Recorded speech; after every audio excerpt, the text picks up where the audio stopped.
శుక్లాంబరధరం విష్ణుం శశివర్ణం చతుర్భుజం ప్రసన్నవదనం ధ్యాయేత్ సర్వవిఘ్నోపశాంతయేత్. గురుర్బ్రహ్మా గురుర్విష్ణుః గురుర్దేవో మహేశ్వరః గురుః సాక్షాత్ పరబ్రహ్మ తస్మై శ్రీగురవే నమః. వ్యాసాయ విష్ణురూపాయ వ్యాసరూపాయ విష్ణవే నమో వై బ్రహ్మనిధయే వాసిష్ఠాయ నమో నమః. కూజంతం రామ రామేతి మధురం మధురాక్షరం ఆరుహ్య కవితాశాఖాం వందే వాల్మీకికోకిలం. శ్రుతిస్మృతిపురాణానాం ఆలయం కరుణాలయం నమామి భగవత్పాదశంకరం లోకశంకరం. వాగర్ధావివ సంపృక్తౌ వాగర్ధప్రతిపత్తయే జగతః పితరౌ వందే పార్వతీపరమేశ్వరౌ. సూక్తిం సమగ్రయతున స్వయమేవ లక్ష్మీః శ్రీరంగరాజమహిషీ మధురైః కటాక్షైః. వైదగ్ధ్యవర్ణగుణగుంభనగౌరవైర్యాం కండూలకర్ణకుహరాः కవయోధయంతి. హైమోర్ధ్వపుండ్రమజహన్మకుటం సునాసం మందస్మితం మకరకుండలచారుగండం బింబాధరం బహుళదీర్ఘకృపాకటాక్షం శ్రీవేంకటేశముఖమాత్మని సన్నిధత్తాం. మనోజవం మరుతతుల్యవేగం జితేంద్రియం బుద్ధిమతాం వరిష్టం వాతాత్మజం వనరయూధముఖ్యం శ్రీరామదూతం శిరసా నమామి. ఆపదామపహర్తారం దాతారం సర్వసంపదాం లోకాభిరామం శ్రీరామం భూయో భూయో నమామ్యహం. సింధూరారుణ విగ్రహాం త్రినయనాం మాణిక్యమౌళిస్ఫురత్తారానాయకశేఖరాం స్మితముఖీం ఆపీనవక్షోరుహాం పాణిభ్యాం అళిపూర్ణరత్నచషకం రక్తోత్పలం బిభ్రతీం సౌమ్యాం రత్నఘటస్థరక్తచరణాం ధ్యాయేత్ పరేదంబికాం. హరి ఓం. పరమేశ్వర స్వరూపైన సభకి నమస్కారం.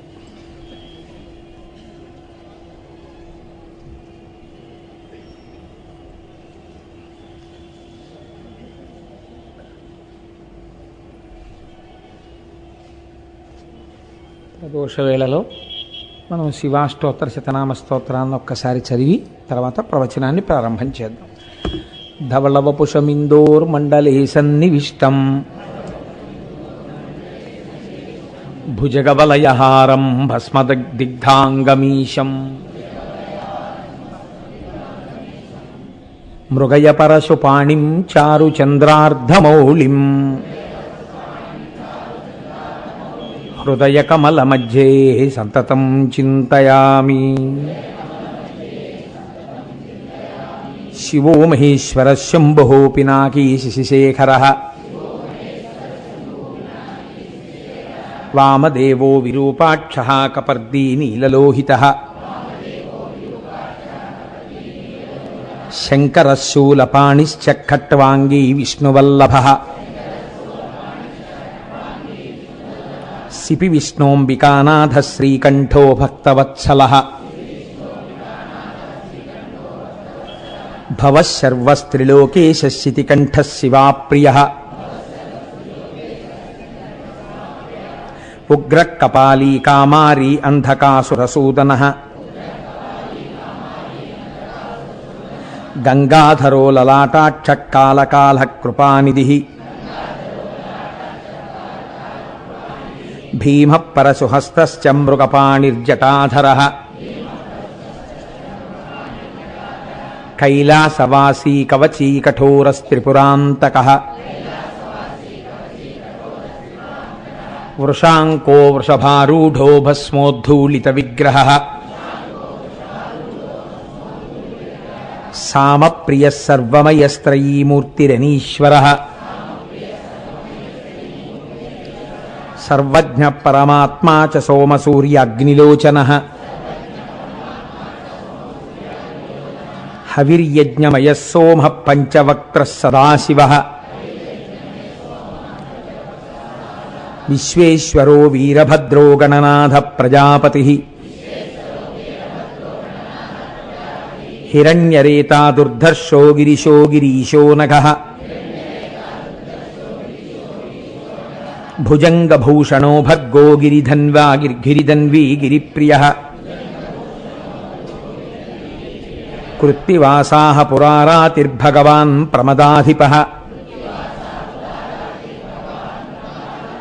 మృత్యుంజయః సూక్ష్మతనుర్జగద్వ్యాపీ జగద్గురుః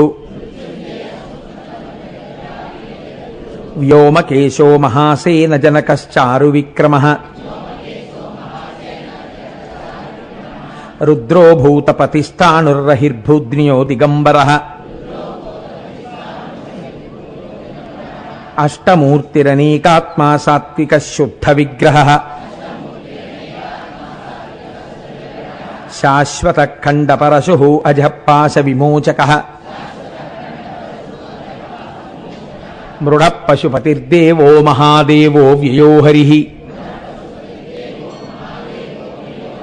పూషదంతభిదవ్యగ్రో దక్షాధ్వర హరోహరః భగనేత్రభిదవ్యక్త సహస్రాక్ష సహస్రపాత్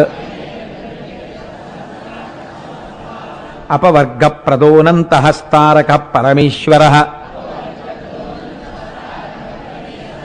ఏవం శ్రీశంభుదేవస్య నామ్నామష్టోత్తరం శతం శ్రీశివాష్టోత్తరశతనామస్తోత్రం సమాప్తం.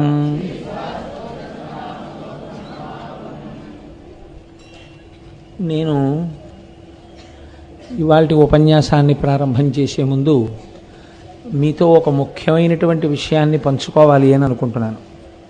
ఇది చాలా ముఖ్యమైనటువంటి విషయం కనుక ఒకవేళ పరాకుపడి నేను చిట్ట చివరిలో దీన్ని ప్రస్తావిస్తానో ఒకవేళ మర్చిపోతానో అన్న బెంగ చేత, నా మేధాశక్తి మీద నాకున్న అపనమ్మకం చేత నేను దీన్ని మీతో ముందుగానే పంచుకోవాలి అని అనుకుంటున్నాను.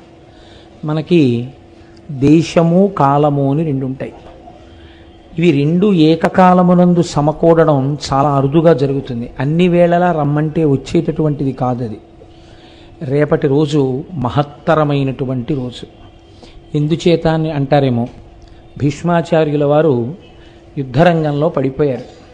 పడిపోయినప్పుడు ఒళ్ళంతా కూడా అంగుళం చోటు లేకుండా కొట్టారు బాణాలతో. కొడితే ఆయన రథం మించి కింద పడిపోయినప్పుడే బాణములతో కూడినటువంటి శయ్య మీద పరున్నట్టు పరున్నారు. కానీ తలకి వెనక నుంచి బాణాలు కొట్టరు కదా, తల వేలాడిపోయింది ఇలా వెనక్కి.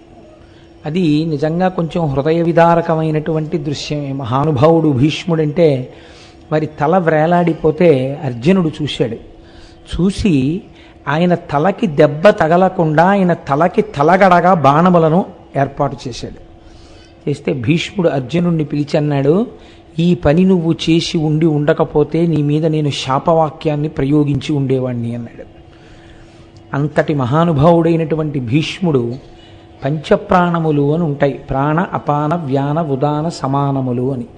అటువంటి వాటిని మకర సంక్రమణం వెళ్ళిపోయిన తరువాత సూర్యుని రథం ఉత్తర దిక్కుకు తిరుగుతుంది. అంటే ఇవాల్టి రోజు రథసప్తమి. అందుకే మనం జిల్లేడాకులు రేగుపండు తల మీద పెట్టుకుని స్నానం చేస్తాం. అలా ఎందుకు పెట్టుకోవాలి అంటే పెద్దలు చాలా గొప్ప గొప్ప విషయాలన్నింటినీ కూడా అందులో నిక్షేపించారు. మనం తలస్నానం ఇప్పుడు మళ్ళీ అందులోకి పెడితే అదొక పెద్ద విషయం అయిపోతుంది. తలస్నానం చేస్తాం. ఈ రథసప్తమి నాడు ఆయన మొట్టమొదటి ప్రాణాన్ని ఉపసంహారం చేశారు అంటారు. అందుకని లేదా యోగ విద్యతో బొటనవేలి దగ్గర నుంచి ప్రాణాలని వెనక్కి తీయడం ప్రారంభం చేసినట్టు కాదు. తర్పణ ఇవ్వాలంటే ఒక ప్రాణం వదిలిపెట్టేయాలి. కాబట్టి రథసప్తమి నాడు మొట్టమొదటి ప్రాణాన్ని విడిచిపెట్టారు. కాబట్టి అష్టమి తిథి నాడు, భీష్మాష్టమి నాడు మనుష్య జాతిలో మనుష్యుడిగా పుట్టినటువంటి ఎవరైనా సరే భీష్మాచార్యుల వారికి తర్పణ ఇవ్వవలసిందే. చిత్రం ఏమిటంటే, రేపటి రోజున తలస్నానం చేసి భీష్మాచార్యుల వారికి తర్పణ ఎందుకు ఇవ్వాలి అని అడిగారు. తర్పణ కొడుకిస్తాడు. భీష్ముడికి ఒక్కడికి మాత్రం ఇంకెవ్వరికి లేదు ఈ మర్యాద, ఒక్క భీష్ముడికి. ఎందుకు ఇవ్వాలి అని అడిగారు. రేపటి రోజున ఎవరు భీష్మాచార్యుల వారికి తర్పణ విడిచిపెడతారో వాళ్ళకి రెండు ఫలితాలు చెప్పారు. పుత్ర సంతానం ఈశ్వరానుగ్రహంగా పొందినటువంటి వారైతే వారు రేపటి రోజున తర్పణ విడిచిపెడితే ఈ ఏడాదిలో వాళ్ళ వల్ల తెలిసి కానీ తెలియక కానీ జరిగినటువంటి పాపరాశిని ధ్వంసం చేస్తారు. ఏడాదిలో జరిగిన పాపాలు ఇంకా ఖాతాలో ఉండవు. రెండు, సంతానము లేనివారు ఉంటే రేపటి రోజున నువ్వులతో కలిపి తర్పణ విడిచిపెట్టాలి. అలా విడిచిపెడితే వచ్చే భీష్మేకాదశికి నువ్వులతో విడిచిపెట్టవలసిన అవసరం లేకుండా కొడుకుంటాడు అని శాస్త్ర ప్రమాణం. ఎన్నో చోట్ల ఈ విషయం ప్రస్తావన చేశారు పెద్దలు. భీష్మాష్టమి నాడు తప్పకుండా తర్పణ విడిచిపెట్టి తీరవలసినదే, లేకపోతే మనుష్యుడుగా పుట్టడమే హేయమైన విషయం అయిపోతుంది అని. అలా తర్పణ విడిచిపెట్టేటప్పుడు దానికి సంబంధించినటువంటి శ్లోకం లేకుండా విడిచిపెట్టకూడదు. కాబట్టి 2 శ్లోకములు ఉంటాయి. ఆ శ్లోకములను చెప్తూ విడిచిపెట్టాలి. ఏ గోత్రంలో పుట్టాడు ఆయన, ఏ ప్రవర కలిగినటువంటి వాడు, ఏ కారణం చేత మీరు తర్పణ ఇస్తున్నారు అన్నది చెప్పాలి. అదే వైయాఘ్రపద్య గోత్రాయ. వైయాఘ్రపద్య గోత్రం భీష్మాచార్యుల వారిది. అందుకని వైయాఘ్రపద్య గోత్రాయ సాంకృత్య ప్రవరాయ చ గంగాపుత్రాయ భీష్మాయ ఆజన్మ బ్రహ్మచారిణే అపుత్రాయ దదాం ఏ తదుదకం భీష్మవర్మణే వసునామవతారాయ శంతనోరాత్మజాయ చ అర్ఘ్యం దదామి భీష్మాయ ఆబాల్య బ్రహ్మచారిణే అని చెప్పాలి. అంటే మహానుభావ, నీవు వైయాఘ్రపద్య గోత్ర సంభవుడవు, సాంకృత్య ప్రవర కలిగినటువంటి వాడవు, గంగాదేవి యొక్క పుత్రుడవు, ప్రతిజ్ఞ చేసి భీష్ముడన్న పేరు పొందినవాడవు, ఆజన్మాంతరము బ్రహ్మచారిగా జీవితమును గడిపినటువంటి వాడవు, ఆ కారణము చేత కొడుకులు లేనివాడవు. అందుచేత నీ వంటి ధర్మమూర్తి యుద్ధభూమిలో పడిపోయినప్పుడు కృష్ణ భగవానుడంతటి వాడు ఈ పని చెయ్యవలసిందే అన్నాడు కనుక నేను భీష్మవర్మణి. క్షత్రియుడైతే వర్మ అనాలి, వైశ్యుడైతే గుప్త అనాలి, బ్రాహ్మణుడైతే శర్మ అనాలి ఉపనయనం తర్వాత. అందుకని ఓ భీష్మవర్మ, మీకు మేము తర్పణ విడిచిపెడుతున్నాం. వసునామవతారాయ, అష్టవసువులలో ఒకడవైనటువంటి వసువు యొక్క అవతారమూర్తి. శంతనోరాత్మజాయత, తండ్రి సంబంధం చెప్పాలి. అందుకని శంతన మహారాజు యొక్క కుమారుడా, అర్ఘ్యం దదామి భీష్మాయ, మీకు అర్ఘ్యం విడిచిపెడుతున్నాం. ఆబాల్య బ్రహ్మచారిణి, బాల్యము నుండి బ్రహ్మచర్యమునందు ప్రవర్తించినటువంటి ఓ మహాభాగుడా, మీకు అర్ఘ్యమును విడిచిపెట్టాము అని చెప్పి విడిచిపెట్టాలి. అయితే నాకు ఒక విషయం తెలుసు. ఏమిటంటే, అంతా బాగుంది కానండి, ఇవాళ మీరు వేదిక మీద కూర్చుని ఇలా చెప్పేస్తే ఈ శ్లోకాలు మాకు ఎలా అందుతాయని మీరు అనుకున్నారు. మేమందరం పేపర్లు పెన్నులు పట్టుకొచ్చాం అనుకుంటున్నారా అని మీరు నన్ను అడుగుతారని నాకు తెలుసు. కానీ నన్ను ఒక్క విషయంలో మన్నించండి. నాకు కూడా ఇవాళ ఉదయం సంధ్యావందనం చేసుకునేటప్పుడు రథసప్తమి తిథి నైమిత్తికం అని చేస్తున్నప్పుడు జ్ఞాపకానికి వచ్చింది. అయ్యో పాపం, ఇంతమంది నన్ను నమ్మి అంత శ్రద్ధగా కూర్చుంటారే, వాళ్ళకి ఈ విషయం తెలియని వాళ్ళు ఎవరైనా ఉంటే, అందరికీ తెలుసని నేను అనుకుంటున్నాను, నాకే తెలియదేమో, తెలియని వారు ఉంటే ఇది చెప్పకపోతే ఇంత గొప్ప రోజు గురించి నేను పొరపాటు చేసిన వాడిని అవుతాను అని చెప్పి నేను ప్రస్తావన చేశాను. అందుకని నాకు ఈ శ్లోకాల్ని సైక్లోస్టైల్ చేయించేటటువంటి అవకాశం కలగలేదు. కానీ నేను ఒక్క పని మాత్రం చేశాను. నాకు ప్రముఖ అంతేవాసి మా ముత్యాల సత్యనారాయణ లేచి నిలబడు నాయనను ఓసారి, ఆయనకి నేను రాసి ఇచ్చాను ఈ శ్లోకాలు. మీరందరూ సభ అయిపోయిన తర్వాత రేపు మనం అర్ఘ్యం ఇద్దాం ఈ శ్లోకాలతో అనుకున్న వాళ్ళు అతన్ని పట్టుకుని అతని దగ్గర రాసుకోండి.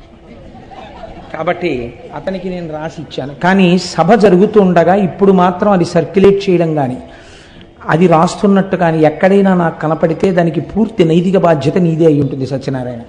తెలిసిందా? అది ఈ గోపాలకృష్ణ గారికి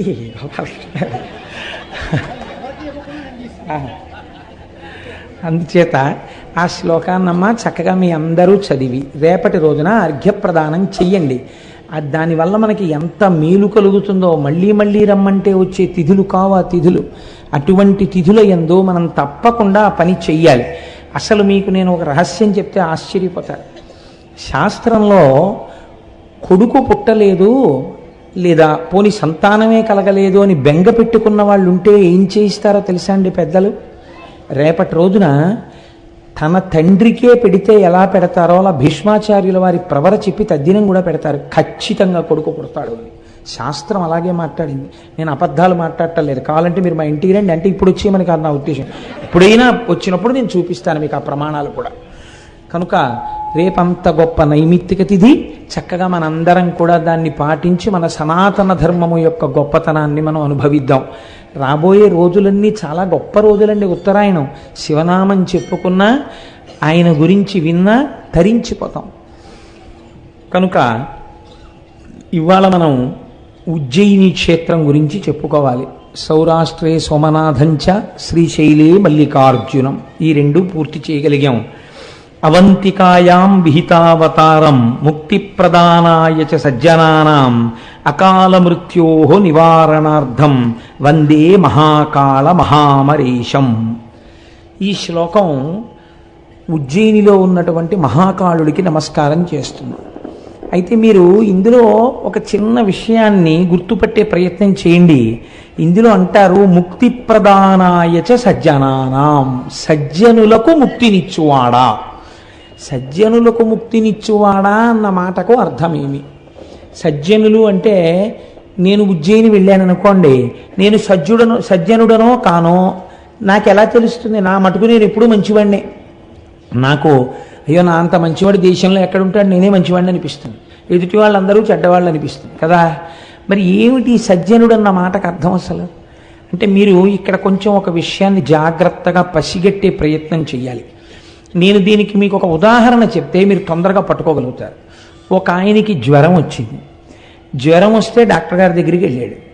డాక్టర్ గారు అన్నారు, నీకు ఫలానా కారణం చేత జ్వరం వచ్చింది, ఒక 3-4 రోజులు బాధపడవలసి ఉంటుంది, తగ్గిపోవడం కోసం మందులు రాస్తున్నాను, నువ్వు ఈ మందులు వాడు, ఈ మందులతో పాటుగా నువ్వు కొంత పథ్యం చెయ్యవలసి ఉంటుంది. ఏదో నువ్వు చద్దన్నం తినేయడం, వేడన్నం తినేయడం, కూరలు వేసుకుని అన్నం తినడం ఇలాంటివి పనికిరావు, రొట్టె పాలు తాగు అన్నారు. డాక్టర్ గారు ఇచ్చినటువంటి ఔషధం పథ్యం చెయ్యకుండా ఉంటే జ్వరాన్ని తగ్గించగలదా? ఆయన చెప్పినా కూడా పథ్యం చేయలేదు. జ్వరం తగ్గుతుందా? అదేం పెద్ద క్వశ్చన్ అండి, అలా చూస్తారు ఎందుకు? తగ్గుతుందా? తగ్గదు కదా.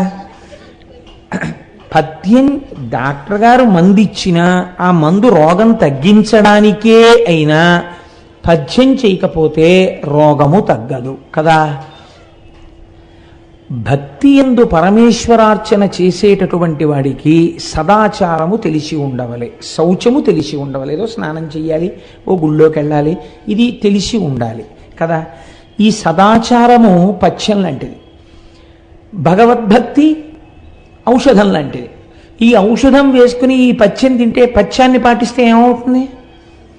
భవరోగం అనేటటువంటి రోగం తగ్గుతుంది.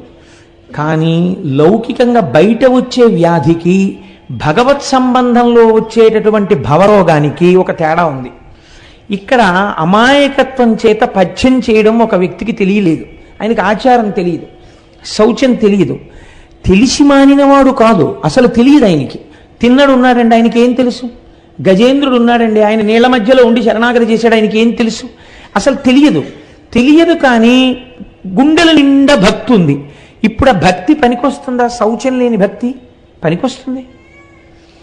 ఒకడున్నాడు, సదాచారం తెలుసు, కానీ సదాచారమును విడిచిపెట్టి భక్తితో ఉంటాడు, పనికొస్తాడా? పనికిరాదు. ఆచారము పాటించడానికే వచ్చింది. ఆచారం అంటేనే నువ్వు పాటించాలి, నీకు తెలిసున్నది అనుష్ఠాన పర్యంతములకు రావాలి. భగవద్భక్తి యందు ఈ భేదం ఉంటుంది. ఏమీ తెలియనప్పుడు అది ఆచారమైన తెలియక భక్తితో ఉండి పొరపాటు చేసినా ఈశ్వరుడు పక్కన పెట్టి ఏలుకుంటాడు. ఇప్పుడు పథ్యము తప్పుగా ఉన్నా మందు పనికొచ్చేసింది, భక్తి పనికొచ్చేసింది. బయట రోగానికి భవరోగానికి తేడా ఉంటుంది భక్తి విషయంలో. ఆచారం తెలిస్తే ఆచారమును కూడా పాటించి తీరవలే. ఇది ఒకటి. ఈ విషయాన్ని మీరు దృష్టిలో పెట్టుకున్నప్పుడు మహాకాల దర్శనమునందు సజ్జనానాం అన్న మాట ఎందుకు వాడారో గుర్తిరిగి ప్రవర్తించవలే. అందుకే మహాకాళుడన్న మాట కామాన్ని పోగొట్టేటటువంటి వాడు అన్నమాట. కాలారి కామారి 2 మాటలు వాడతారు పరమశివుడికి. కాలారిగా మీకు అనుగ్రహం కావాలన్నా, కామారిగా అనుగ్రహం కావాలన్నా మీకున్న స్థాయిలో మీరు అనుష్ఠానమునకు తెచ్చుకుని మాత్రమే ఈశ్వరుడు యందు ప్రవర్తించవలే. అక్కడ మీ ఇష్టం వచ్చినట్టు ప్రవర్తిస్తానంటే మాత్రం కుదరదు. నిన్నటి రోజున శ్రీశైల మల్లికార్జునుడి విషయంలో మీరు వెళ్ళి ధూళి దర్శనం చేసుకుంటే ఆయన పొంగిపోయాడు. ఈ మాట అనడం వెనకాతల ఉన్న రహస్యం ఇది. ఉజ్జయిని ఎందుకు అలా వెడుతుందో ఇప్పుడు మీరు అవధరించండి. ఆ కోణంలో మీరు పరిశీలన చెయ్యనప్పుడు, మీరు ఉత్తరోత్తర క్షేత్రానికి వెళ్ళినప్పుడు మీకు అసలు ఆ క్షేత్ర దర్శనమునందు ఈ కోణం ఉంటుందన్న విషయం అవగతము కాదు. అందుకని నేను అలా తీసుకొచ్చే ప్రయత్నం చేశాను.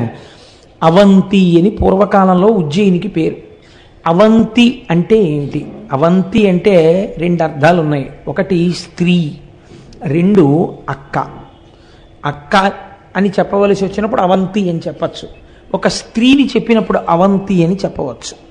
అవంతి సాక్షాత్తుగా జగదంబ అయినటువంటి అమ్మవారి యొక్క స్వరూపము ఆ భూమి. మనకి మోక్షపురులు అని కొన్ని ఉన్నాయి. వాటిల్లో 7 మోక్ష పట్టణాలు అని మనం చెప్తాం. దక్షిణ భారతదేశంలో అయితే ఒకే ఒక్కటి ఉంది, కంచి. మిగిలినటువంటి 6 కూడా ఉత్తర భారతదేశంలోనే ఉన్నాయి. అయోధ్య, మధుర, మాయా, కాశీ, కాంచీ, అవంతిక, పురి, ద్వారవతి చైవ సప్తైతే మోక్షదాయక. ఈ 7 కూడా మోక్షపురములు. ఇందులో 6 పురములు ఉత్తర భారతదేశంలో ఉన్నాయి. మళ్ళీ ఈ 6 పురములలో జగద్విఖ్యాతిగాంచినటువంటి పట్టణము అవంతి, ఉజ్జయిని. ఈ ఉజ్జయిన్ ఒక పక్కన మహాకాళుడి చేత ఎంత ప్రసిద్ధి పొందిందో మహాకాళి చేత అంత ప్రసిద్ధి పొందింది. అది చిత్రం.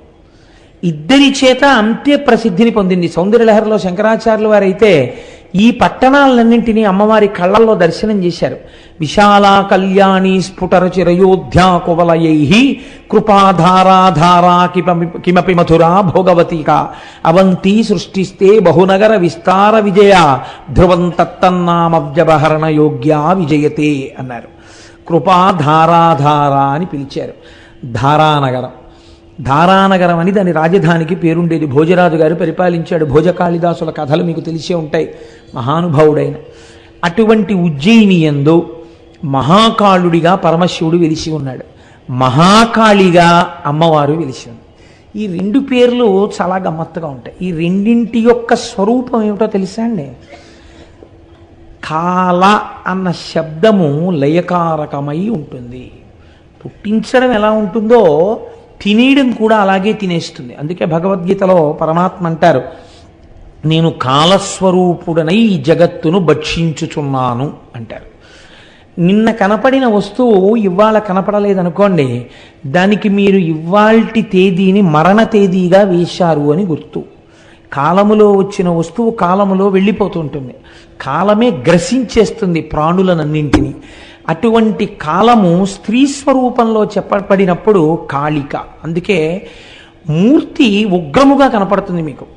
అప్పుడే తెంపబడినటువంటి తలలను, రక్తమోడుతున్నటువంటి తలల్ని మొలకి కట్టుకుని ఒంటి మీద వస్త్రం లేకుండా అమ్మవారు ఆయుధములను పట్టుకుని నాలుక పైకి చాపి నెత్తురు తాగుతూ తాండవం చేస్తున్నటువంటి మూర్తిగా ఉంటుంది మహాకాళి.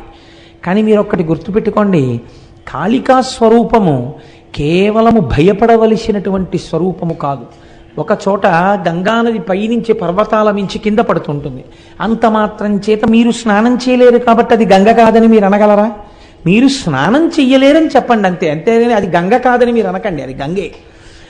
మీరు ఉపాసన చేయడానికి మీ మనసు ఆ మూర్తిని తట్టుకోలేదని చెప్పండి అంతే. మీకు ఉపాసనా బలం లేదు అటువంటి మూర్తిని చేయడానికి. అందుకే శంకరాచార్యులు వారు ఈ దేశంలో చేసిన మహోపకారం, కలియుగంలో చాలామందికి ఉపాసనా శక్తి క్షీణించిపోయి కొన్ని మూర్తుల ముందు నిలబడలేరని ఆ మూర్తుల యందున్నటువంటి శక్తిని తీసేశారు. ఆయన తీసేసి చక్రాల్లోకి పెట్టేశారు. జంబుకేశ్వరంలో అయితే చాలా చిత్రం చేశారు. ఆయన తీసేసి అమ్మవారి తాటంకాలకి శ్రీచక్రాలు వేసి అందులో పెట్టేశారు. శంకరాచార్యులు వారు చేసినటువంటి ఉపకారం ఈ దేశంలో ఎవరు చేయగలరండి? అంతటి మహోపకారం చేసిన జగద్గురువులు వారు. కనుక ఆ మహాకాళీ స్వరూపం కూడా యుద్ధ భూమిలో తెగటారుస్తూ ఉంటుంది, అంటే పడగొడుతుంది. ఇంతటి తల్లి అయినా ఆవిడకొక్కటి తెలుసు, మీరు చాలా జాగ్రత్తగా గమనించాలి. పరమశివుడు యుద్ధ భూమిలో పడిపోతే ఆగిపోయి ఉంటుంది ఆవిడ తాండవం. దాని అర్థం ఏమిటో తెలుసా అండి? మహాకాళి విజృంభిస్తే ఎలాగ ఆపాలి అన్నది ఎవ్వరికీ తెలియలేదు. తెలియకపోతే పరమశివుణ్ణి ప్రార్థన చేశారు, నువ్వే ఆపాలయా ఆవిడ్ని అని. శంకరుడు వెళ్ళి యుద్ధభూమిలో పడుకున్నాడు.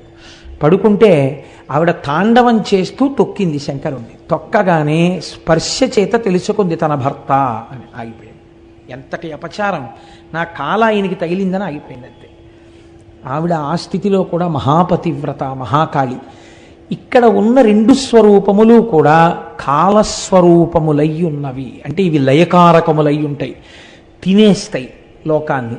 తినేసే స్వరూపం దగ్గరికి మీరు ఎడతారండి? తింటుంది. మరి ఎందుకు మహాకాళేశ్వరం గురించి అంత గొప్పగా చెప్పుకోవడం మనం?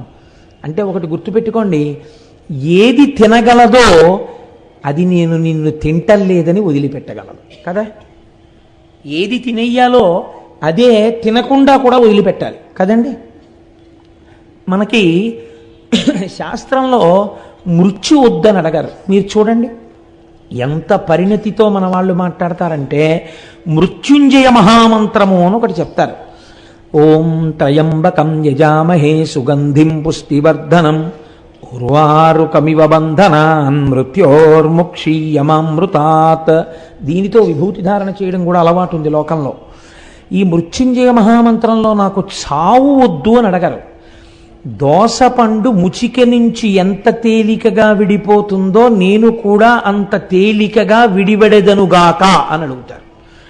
మీరు ఒక్క విషయం లోకంలో గమనించండి, ఈ మాట ఎందుకు వెయ్యాలి మృత్యుంజయ మహామంత్రంలో? మీరు ఒక పిండిని తెంపేశారనుకోండి, ఒక పిండిని తెంపితే రసి బయటికి వస్తుంది. అది ఏ కాయవనివ్వండి, కొద్దిగా రసో పాలో ఏదో ఒకటి చెట్టులోంచి పైకి వస్తాయి. మనిషి బ్రతకవలసినటువంటి ఆయుర్దాయాన్ని పొందకుండా వెళ్ళిపోతే ఖచ్చితంగా ఆయన వెళ్ళిపోవడం చేత ఆయన వెనకనున్న వాళ్ళ కళ్ళంబట నీళ్ళొచ్చి అతను లేని కారణం చేత ఆ కుటుంబపు వృద్ధి దెబ్బతినేటటువంటి పరిస్థితి ఉంటుంది.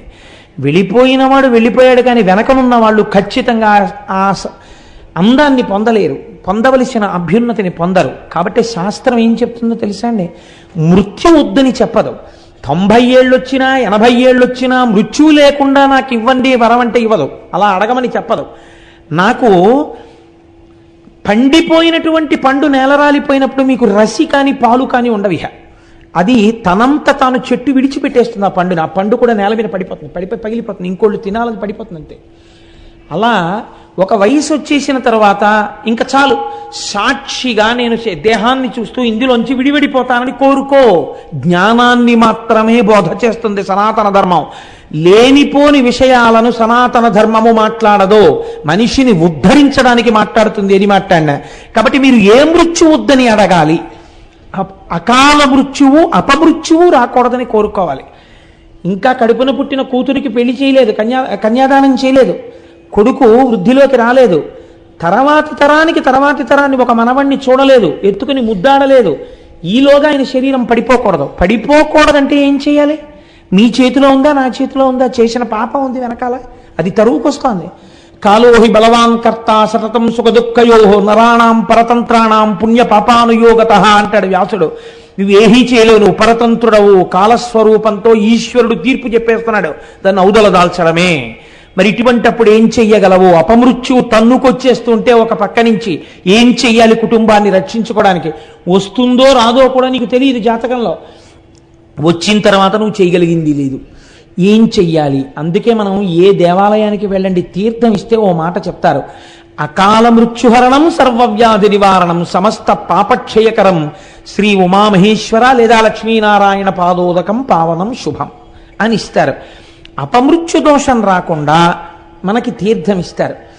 ఎవడు తినేయాలో వాడి అనుగ్రహాన్ని మీరు పొందారనుకోండి, వాడు సరే విడిచిపెట్టాను, నిజమునకు నువ్వు చేసిన పాపానికి నిన్ను తినాలి, కానీ తిన్నంత పని చేసి నిన్ను వదిలిపెట్టేస్తున్నానన్నాడు.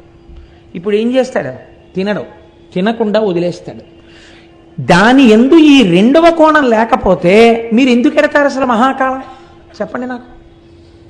ఈ సిద్ధి కావాలంటే మహాకాలం వెళ్ళాలి. 2 అయితే ఏమంటే 80 ఏళ్ళు 90 ఏళ్ళు వచ్చాయి, అప్పుడు వెళ్ళకూడదా ఉజ్జయిని? ఇంకా వెళ్ళాలి. ఎందుకు వెళ్ళాలి?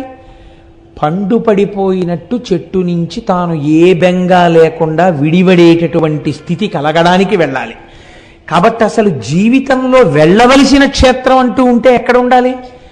మహాకాలమునకు వెళ్ళి తీరాలి. కాబట్టి మహాకాలం ఎక్కడ ఉండాలి?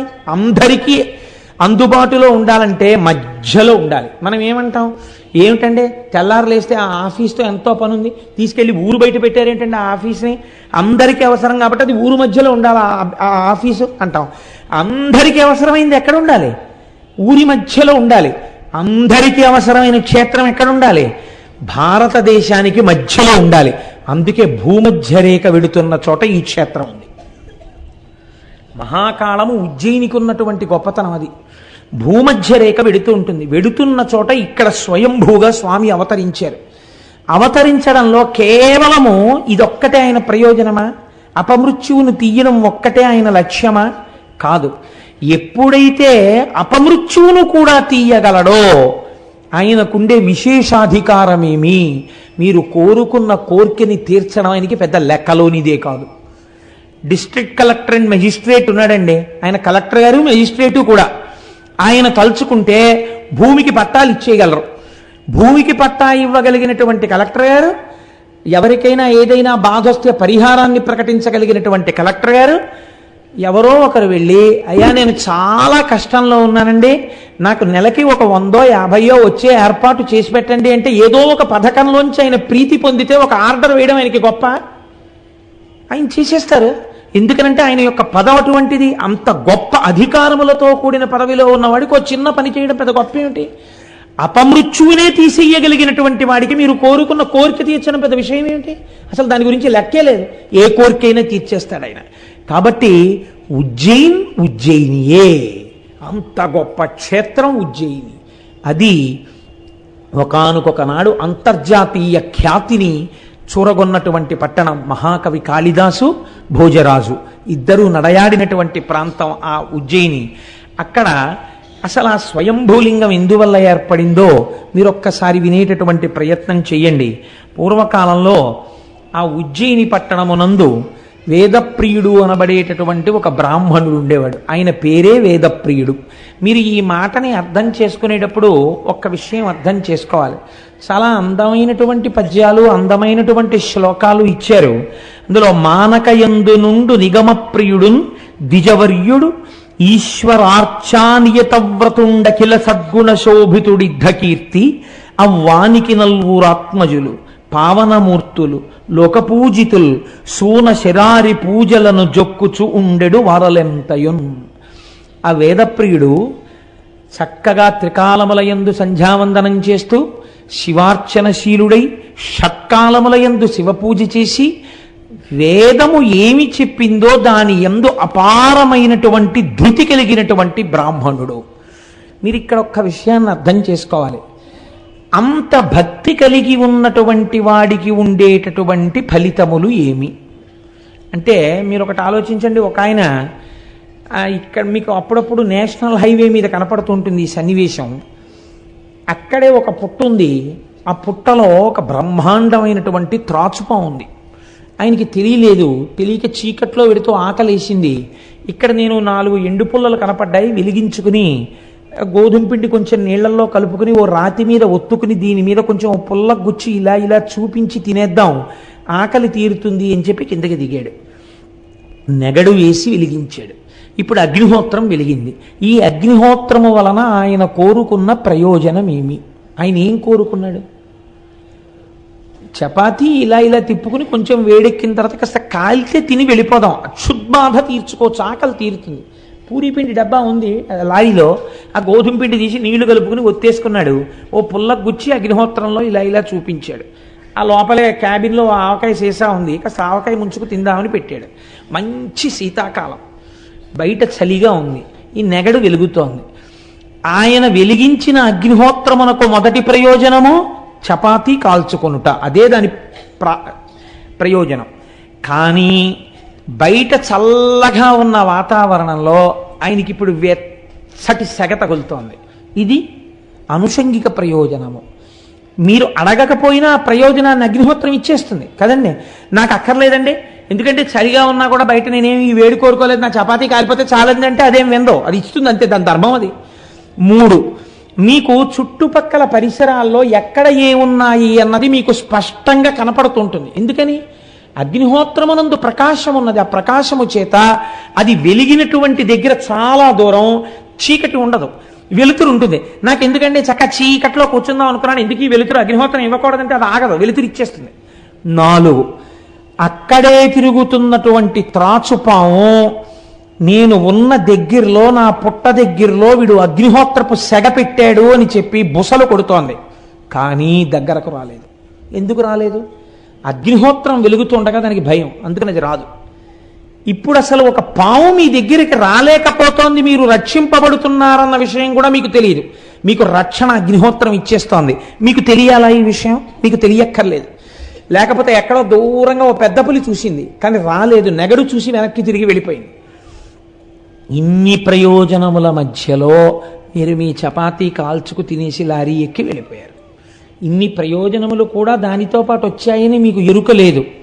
అలాగే వేదమును నమ్మి భగవంతుణ్ణి నమ్మి ఎవడు జీవితాన్ని అనుష్ఠానంలోకి తెచ్చుకుంటున్నాడో వాడికి ఏవి కావాలో అవి ఈశ్వరుడు వడ్డించేస్తుంటాడు. వాడు ఏడిస్తే ఇంక నేనుండి ప్రయోజనం ఏమిటి? వాడు నా కొరకు రక్షింపవలయు వాడు అని ప్రతిజ్ఞ చేశాడు ఆయన. వాడే ఏడిస్తే నేను ఉన్నానని లోకాన్ని నమ్మలు అవసరమన్నాడు ఆయన. అందుకని నేనున్నానని గుర్తించడానికి నేను అటువంటి వాడిని రక్షించుకోవాలి, వాడి కోసం కాదు నా కోసం రక్షించాలి వాడిని అన్నాడు ఆయన. కాబట్టి ఇప్పుడు ఈశ్వరుడు ఏం చేయాలి? రక్షించాలి వాడిని. ఏమిటి రక్షణ అంటే ఆయన ఏం అడగక్కర్లేదు, ఆయనకి ఏం కావాలో అది ఆయన ఇస్తూ ఉండాలి. కాబట్టి ఏమి ఇచ్చాడు వేదప్రియుడికి? 4 కుమారుల్ని ఇచ్చాడు. 4 కుమారుల్ని ఇస్తే ఒకడు పనికి మాలిన వాడు కాడు. అందులో 4 సుగుణోపేతులే. తండ్రి గారు ఎంత ధర్మానుష్ఠానపరుడో కొడుకులు కూడా అంతటి ధర్మానుష్ఠానపరులే. అందుకని ఆత్మజులు, తండ్రి మురిసిపోయేటటువంటి కొడుకులు. 4 కొడుకులు చక్కగా వాళ్ళు రోజు త్రికాల సంధ్యావందనం, షట్కాల శివార్చన, ఒక్క అబద్ధం చెప్పకపోవడం, తండ్రి గారిని దైవంలా చూడడం, తండ్రి గారితో కలిసి పూజలు చేసుకోవడం, దొరికిన దానితో తృప్తిగా జీవించడం, అంత హాయిగా వాళ్ళ జీవితాలు వెళ్ళిపోతున్నాయి. కాబట్టి ఇప్పుడు ఏమైంది? భగవంతుణ్ణి నమ్మిన వాడికి అనుషంగిక ప్రయోజనములు కూడా వెళ్ళిపోతున్నాయి.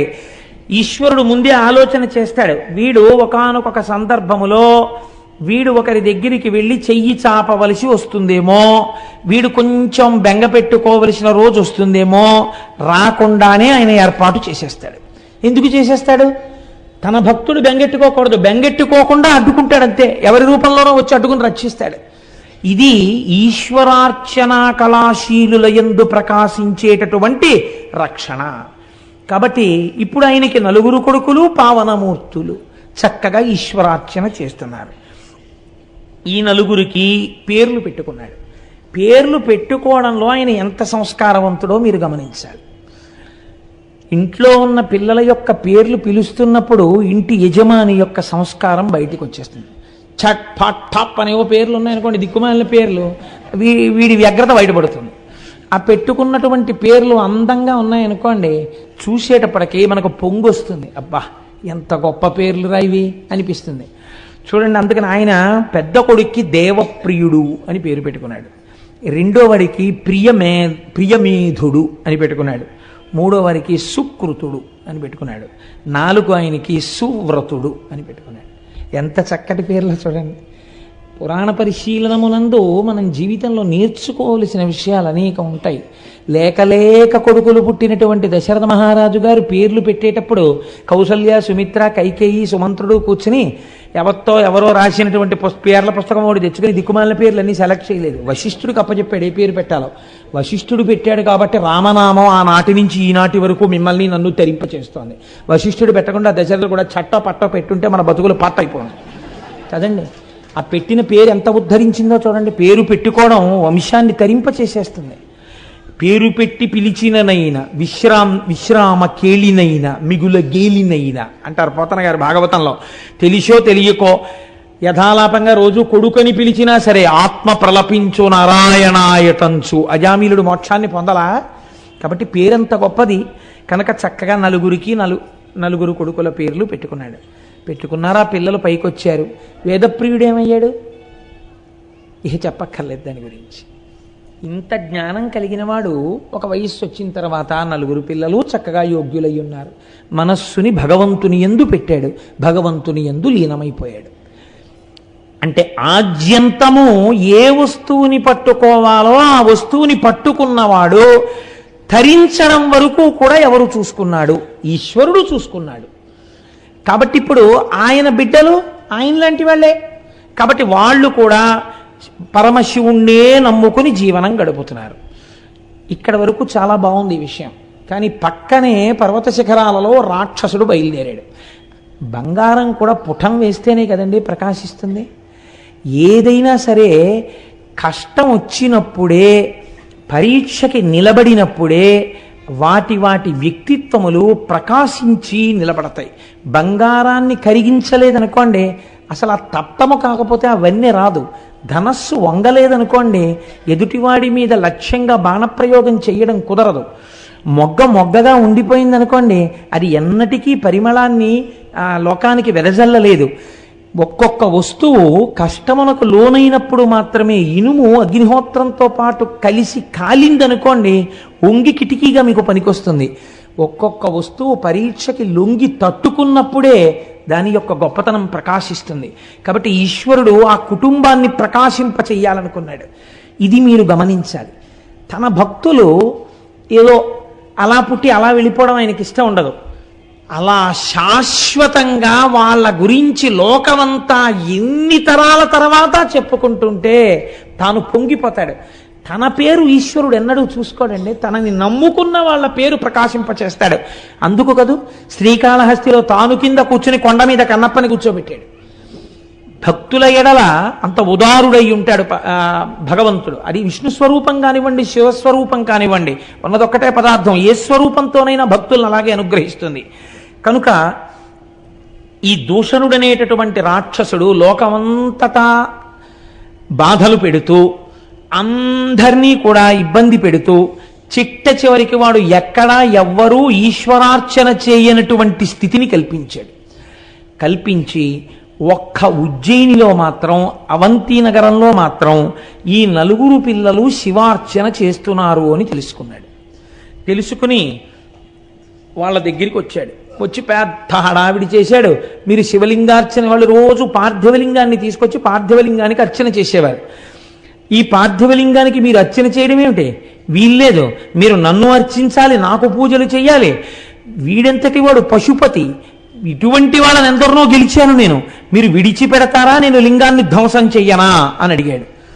అడిగితే వాళ్ళు కనీసం కూడా బెదరకుండా తుచ్చుడు వీడి ప్రలాపాలు వింటూ కూర్చుంటే కొంత సమయం వృధా. హాయిగా మనం శంకరుణ్ణి నమ్ముకుని ఉందాం, శంకరుడు యొక్క రక్షణ యందు మనం ఉండగా మనకి భయం ఏమిటి అనుకున్నారట వాళ్ళు. అంటే మీరు ఇదే నేను చెప్పింది, అగ్నిహోత్రమును చపాతీ కాల్చుకోవడానికి మీరు ప్రకాశింప చేస్తే మీ చలి తీరినట్టు, పులి రానట్టు, మీరు భగవంతుణ్ణి నమ్ముకుని ఉంటే అనుషంగిక ప్రయోజనాలు కొన్ని కలుగుతాయి. ఏమిటో తెలుసా అండి? నిర్భయత్వం మొట్టమొదటిది. ఎందుకు వస్తుందో తెలుసా? ఒక పెద్ద నమ్మకం. నేను ఒక్కడిని ఉండడం ఏమిటి, నాతో పరమాత్మ ఉన్నారు, ఆయన ఎప్పుడూ నన్ను రక్షించుకుంటుంటారు, ఆయన నాకు రక్షకుడై నా పక్కన ఉండగా నాకే ప్రమాదం వస్తుంది, నాకేం రాదు, నన్ను నా స్వామి కాపాడుకుంటాడు, ఆయన నాకు రక్షకుడై ఉన్నాడు అని మీరు ఎవ్వరితోటి వాదించడానికి ఇష్టపడరు.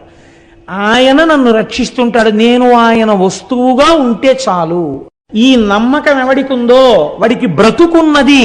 వాడి జాతకంలో అపమృత్యు ఉన్నా మహాకాలము వెళ్ళి వీడు తప్పించగలడు అని నమ్మిన వాడెవడున్నాడో వాడికి అపమృత్యువు లేదు.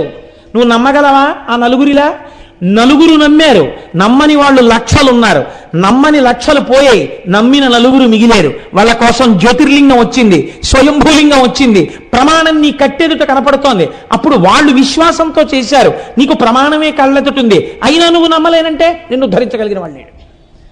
ఇది భక్తిలో మీరు అన్వయం చేసుకోవలసినటువంటి విషయం. కాబట్టి ఇప్పుడు ఏం చేశాడు ఆ దూషణుడు?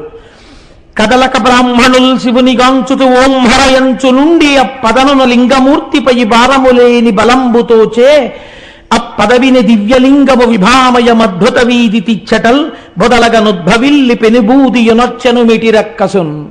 ఎప్పుడైతే ఈ 4 బ్రాహ్మణుల మీద కూడా కత్తి ఎత్తి కంఠం మీద వెయ్యబోతున్నాడో వాళ్ళు కదలకుండా, ఆ కత్తికి చెయ్యడ్డు పెట్టకుండా హర ఓం హర హర హర అంటూ వాళ్ళు అలాగే కూర్చున్నారు.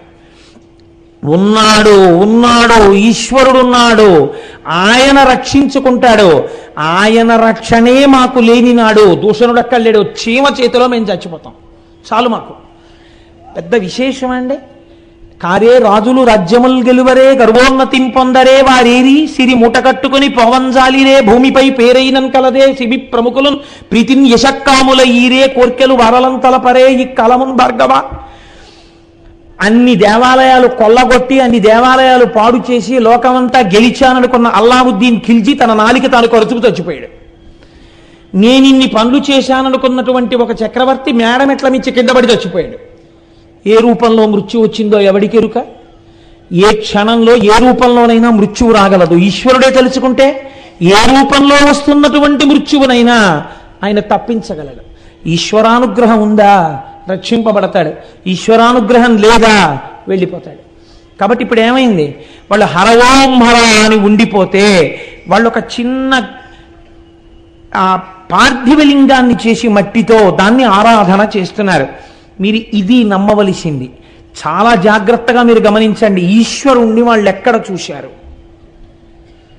ఇక్కడే ఉన్నటువంటి మట్టిలో దోషిడితో మీరు ఇలా అంటే అదొక లింగం కదండి, అంతే కదా. ఓ మట్టి దోషిడితో రెండు చేతులతో ఇలా అన్నారనుకోండి, అది శివలింగం. మనం భయం వేసినప్పుడు వెర్రికేకలన్నీ వేస్తాం. ఎక్కడికి మీరు వెళ్ళినా మట్టి ఉండి తీరుతుంది. మీరు మట్టి మీదేగా ఉంటారు. మీరు ఇలా అని హరహర మహాదేవ శంభో శంకర అన్న ఉత్తర క్షణం పోయింది భయం. దేనికి భయపడుతున్నావు? ఎందుకు భయం నీకు? ఈశ్వరుడు అంతటా ఎప్పుడూ నీతోనే ఉన్నాడు. ఏమంటే నేను ఏ స్కూటర్ మీద ఉండుంటే వాయు రూపంలో ఈశ్వరుడు ఉన్నాడు, వాయులింగమై. ఆకాశ రూపంలో ఆకాశలింగమై ఉన్నాడు. అంతటా ఆయన ఉన్నప్పుడు అందుకే దేవి భాగవతం అంటుంది, నువ్వు బయలుదేరేటప్పుడు ఒక్క మాట చెప్పు, సర్వదా సర్వదేశేషు పాతుత్వాం భువనేశ్వరి మహామాయా జగద్ధాత్రి సచ్చిదానంద రూపిణి యశివో నామరూపాభ్యాం యాదేవి సర్వమంగళ తయోసం స్మరణాత్ పుంసాం సర్వతో జయమంగళం లాభస్తేషాం జయస్తేషాం కుతస్తేషాం పరాభవ ఏషామిందీవరస్యామో హృదయస్థో జనార్దనః అపదామపహర్తారం దాతారం సర్వసంపదాం లోకాభిరామం శ్రీరామం భూయో భూయో నమామ్యహం. ఎవరా పార్వతీ పరమేశ్వరులను ఒక్కసారి స్మరించి బయలుదేరారో వాళ్ళకి అమంగళము లేదు, ఆపద లేదు.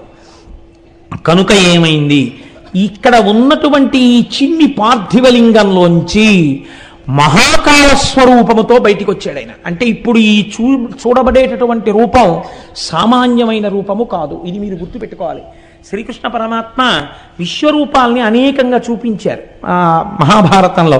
ధృతరాష్ట్రుడికి కూడా కళ్ళిచ్చి ఒకసారి విశ్వరూపం చూపించారు. అది కాదు, గీతలో భగవద్గీత బోధ చేసేటప్పుడు అర్జునుడికి ఒక రూపం చూపించారు.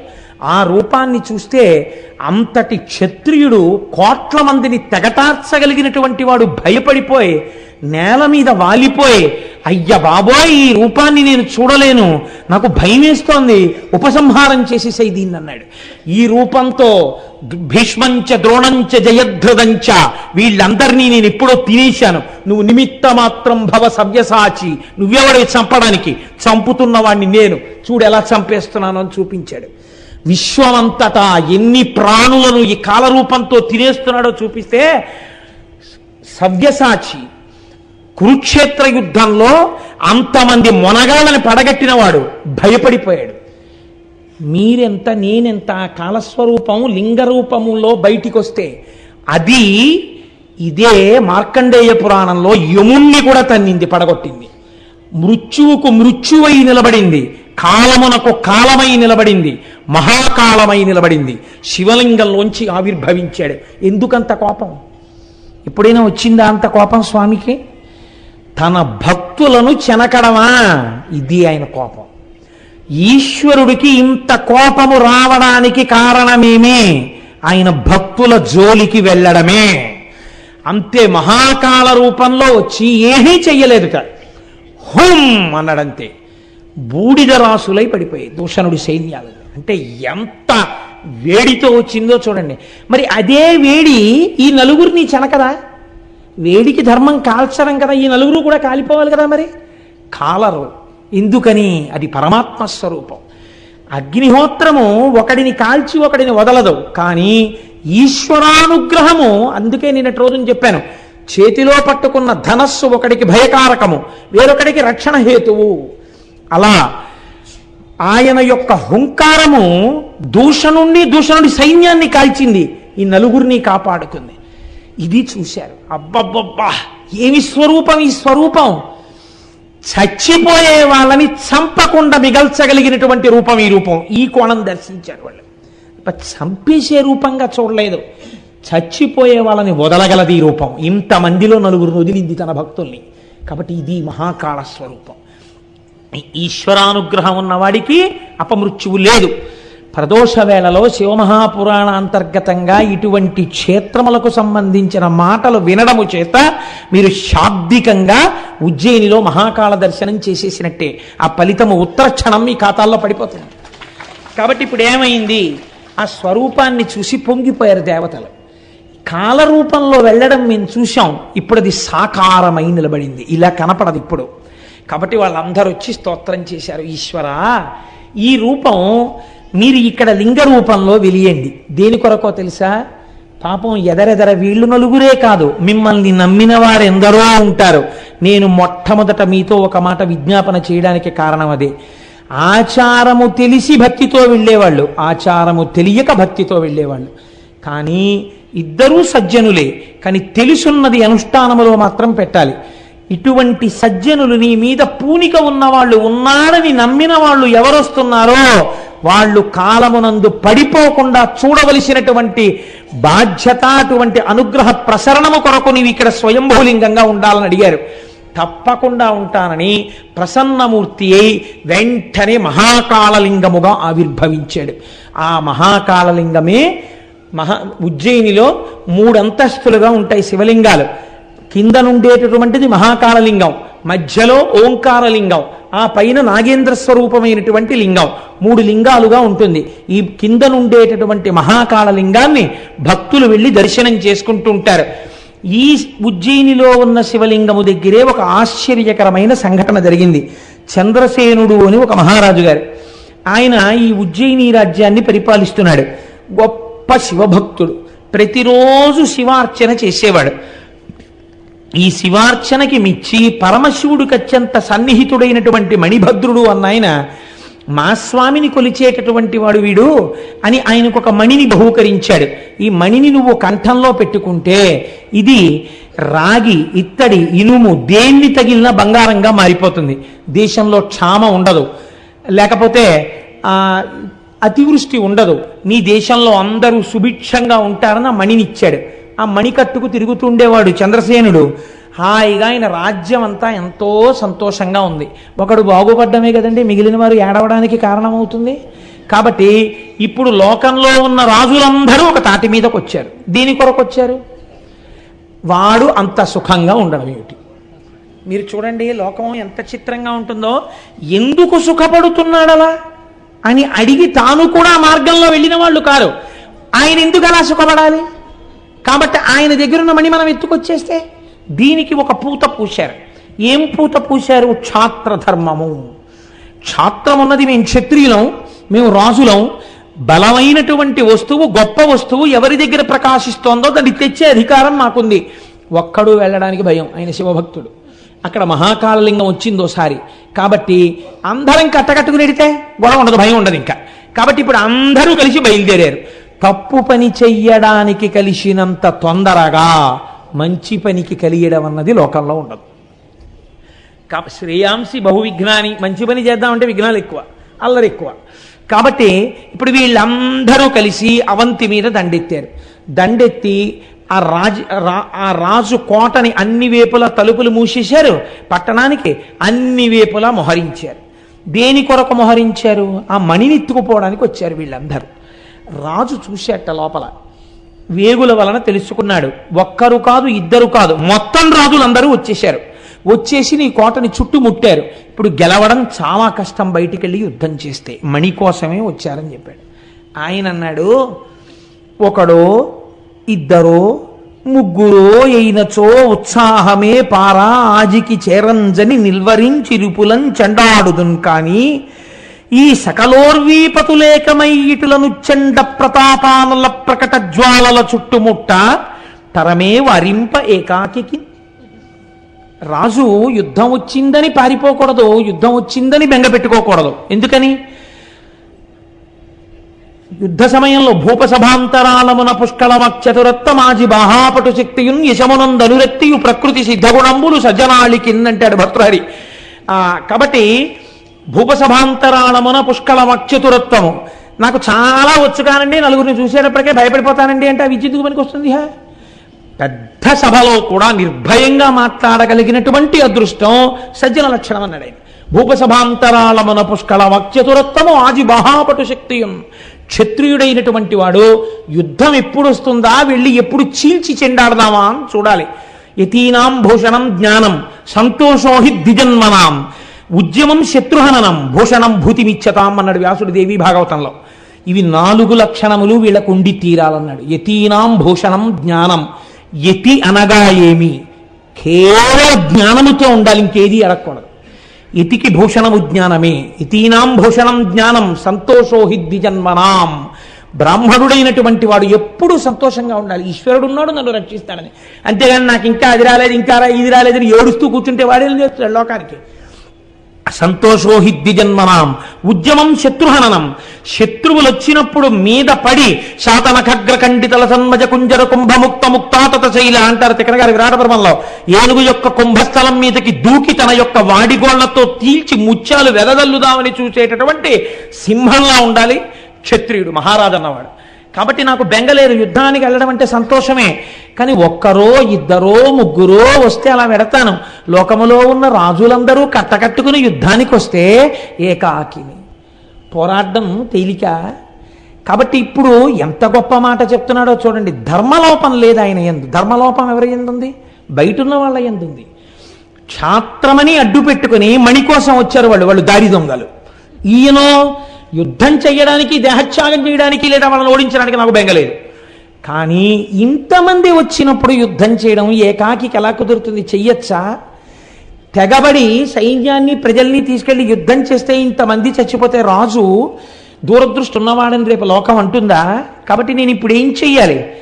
ఆయన ఏం చేశాడంటేట, ఇన్ని ఆలోచనలు నాకెందుకు, నేను ఎవరిని నమ్మితే ఈ మణి వచ్చింది, ఈ మణి ఆయన్ని నమ్మి నేను పూజ చేశాను, ఆయన యొక్క అంత్యవాసులలో ఒకడు సంతోషించి నాకు ఈ మణిని ఇచ్చాడు, ఎవడు నాకు ఈ మణి ఇవ్వడానికి కారకుడో వాడి పాదాలే నేను గట్టిగా పట్టుకుంటాను. నన్ను రక్షించుకోవడం వాడి కర్తవ్యం. యుద్ధమే రాని శరీరమే పోని. కాబట్టి దేవాలయంలోకి వెళ్ళి కూర్చుని ఇప్పుడు పూనికతో పూజ చేశాడు. మీరు ఒక్కటి అర్థం చేసుకోండి. అయ్యా మీకు ఇక్కడ సెల్ ఫోన్తో చాలా అవసరం ఉంటే మీరు బయటికి వెళ్ళండి. మీకు సెల్ ఫోన్తో అవసరం ఉంటే బయటికి వెళ్ళిపోవచ్చు, మీ వల్ల ఇతరులు డిస్టర్బ్ కాకూడదు. మీకు అవసరం లేదనుకుంటే దగ్గర కూర్చుని సెల్ ఫోన్ ఆఫ్ చేయండి. మీ సెల్ ఫోన్ ఆన్ చేసుకోవడానికి దగ్గరగా కూర్చుని సభలో కూర్చోడం. కాబట్టి ఆయన ఇంతమంది వచ్చి ఆ దేవాలయం బయట కూర్చుని ఉంటే లోపలికి వెళ్ళి శివారాధన చేస్తున్నాడు. ఆ శివారాధన చేయడంలో ఆయన భక్తి పరిఢవిల్లి ఉంది. ఆ సమయంలో ఎప్పుడెప్పుడు మీకు భక్తి చాలా పూనికతో ఉంటుందో అప్పుడప్పుడు మీ పూజ చాలా అందంగా ఉంటుంది. మీరు యాంత్రికమైన పూజ చేస్తున్నారనుకోండి, దాని యందు నిష్ట లేదు. వచ్చేది ఒకందుకు, వెళ్ళేది పురాణం వినడానికి, కూర్చుని చేసేది సెల్ ఫోన్ ఆపరేషన్. ఎందుకది అసందర్భమైన పని చేసుకోవడం ఎలా ఉంటుందో చిత్తశుద్ధి లేని పూజ అలా ఉంటుంది. కాబట్టి ఏమైంది? అలాంటి పూజ అందం ఇవ్వదు, చూసేవాడికి కూడా సౌభాగ్యాన్ని ఇవ్వదు. కానీ అలా చేసినటువంటి పూజ కాదయింది.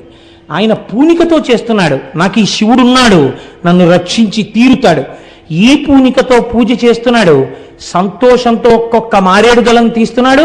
ఓం నిధనపతయే నమః, ఓం నిధనపతాంతికాయ నమః, ఓం ఊర్ధ్వాయ నమః అని వేస్తున్నాడు. వెనకేమిటి? ఇంతమంది సైన్యం చుట్టుముట్టి ఉన్నారు. కడుపులో ఏమైనా బెంగ ఉందా? ఏమీ లేదు. ఆయన ఉన్నాడు, నన్ను కాపాడతాడు. ఇంత పూనికతో పూజ చేసుకుంటున్నాడు. ఇంత పూనికతో పూజ చేస్తుంటే దేవాలయంలో దర్శనం చేసుకోవడానికి ఒక గోపాల బాలుడు వచ్చాడు. ఆయన పశువులు కాసుకునేటటువంటి కుటుంబంలో పుట్టినవాడు. మీరు చూడండి, భగవంతుని యందు భక్తితో కూర్చున్నటువంటి సందర్భం అసలు ఆ వంశాన్నే ఎంతవరకు ఉద్ధరిస్తుందో చూడండి. అందుకే భక్తి శైశవమునందు ఏర్పడాలి అని నేను మొన్నటి రోజున మీకు చెప్పడానికి కారణం, ఈ పిల్లవాడు తల్లితో కలిసి శివాలయంలోకి వచ్చాడు. పూజ ఎవరు చేస్తున్నారు? రాజుగారు చేస్తున్నారు. లోపల రాజుగారు పూజ చేస్తున్నారు, మీరు వెళ్ళొద్దన్నారా? అనలేదు. ఈశ్వరుడు అందరివాడు కాబట్టి అందరినీ రమ్మని ఆయన చెప్పాడు. కాబట్టి ఒక గోపకాంత తన పిల్లవాడితో కలిసి గుడిలోకి ప్రవేశించగలిగింది. ఇప్పుడు మీకు ఏమర్థం అవ్వాలి? శివపురాణం చదువుతున్నప్పుడు రాజుగారు పూజ చేసుకుంటున్నప్పుడు గోపకాంత తన కుమారుడితో కలిసి అంతరాలయములోకి వెళ్ళగలిగింది అంటే ఆయన భగవంతుడు అందరి సొత్తు అని నమ్మాడు తప్ప నా ఒక్కడి సొత్తు ఆయన నమ్మినవాడు కాడు. అంటే ఎంత ధర్మాత్ముడై ఎంత నిజమైన భక్తితో ఉన్నవాడో చూడండి రాజు. కాబట్టి ఇప్పుడు ఆ గోపకాంత ఆ పిల్లవాడిని తీసుకుని లోపలికి వెళ్ళింది. ఇద్దరూ దర్శనం చేశారు.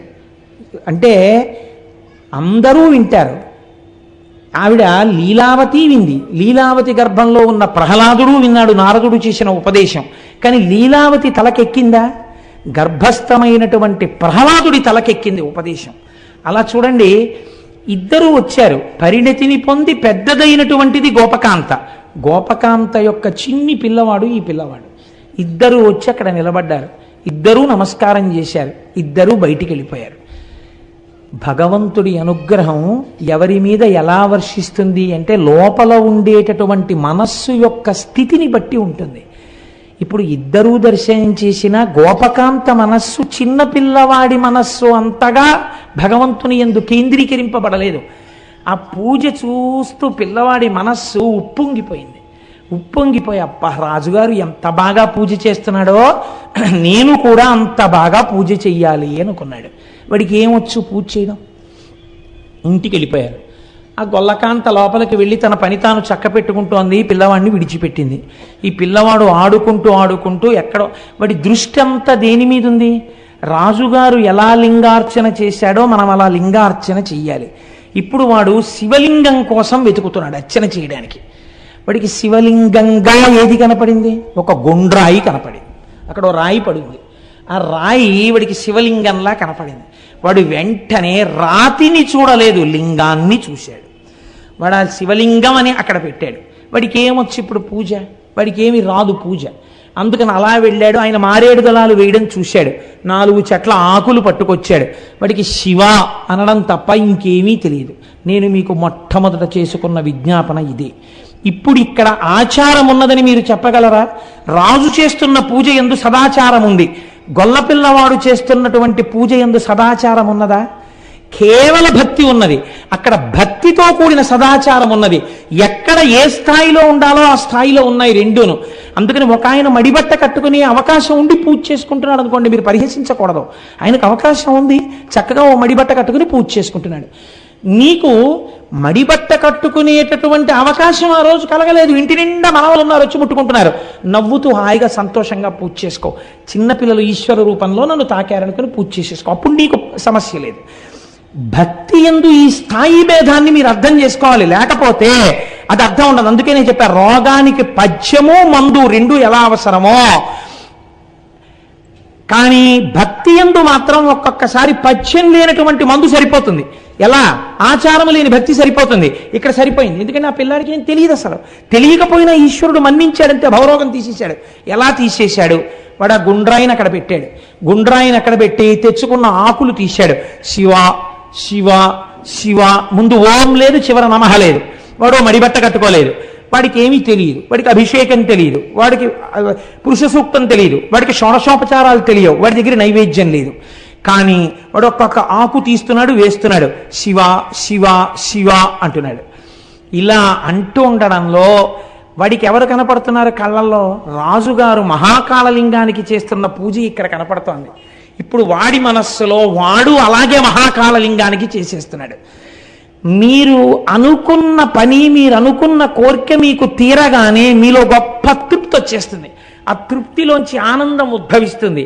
నేను ఈ శివ పూజ చేసుకుంటున్నాననుకోవడంలో వాడు ఆ ఆనందంలో కన్నులు మూతపడిపోయాయి. పైకి నామం ఆగిపోయింది. కానీ ఆ పైన గుండ్రాయిపోయి ఇక్కడ వాడికి మహాకాళలింగం వచ్చేసింది. వచ్చేసి వాడు ఇక్కడ అర్చన చేసేస్తున్నాడు. అలా కూర్చుని స్తంభీభూతుడైపోయాడు. అంటే భావనా పరిపుష్టి చిన్న కారణం చేత ఒక పిల్లవాడు పొందేయగలిగాడు. మీరు తారతమ్యాన్ని గమనించండి జాగ్రత్తగా. ఇది లేని పూజ, ఇది పొందని పూజ ఎంత చేసినా నిరుపయోగమే. కాబట్టి ఇప్పుడు గొల్లవనిత బయటికి వచ్చింది. ఆ పిల్లవాడికి అన్నం పెడదామని వచ్చింది. అన్నం పెడదామని అమ్మ రావాలా? అమ్మ అన్నం పెట్టమ్మా, అన్నం పెట్టమ్మా అని పిల్లాడు తిరగాల? అది పిల్లవాడు తిరిగే వేళ తిరగట్లేదు. ఏమిటి వీడు తిరగట్లేదని అమ్మ వచ్చింది. కానీ వాడు అంతర్ముఖుడై కూర్చుని ఉండిపోయాడు. చూసింది తల్లి. ఏమిట్రా ఇదంతా? ఈ గుండ్రా ఏమిటి, ఈ ఆకులు ఏమిటి, ఏమిట్రా ఇదంతా అంది ఆవిడ. ఇప్పటికీ వినపడలేదు. చూడండి, ఇద్దరూ దర్శనానికి వెళ్ళారు. ఆయన పూజ చేశాడు. ఈవిడికి ఏం కనపడుతోంది? గుండ్రాయి ఆకులు కనపడుతున్నాయి.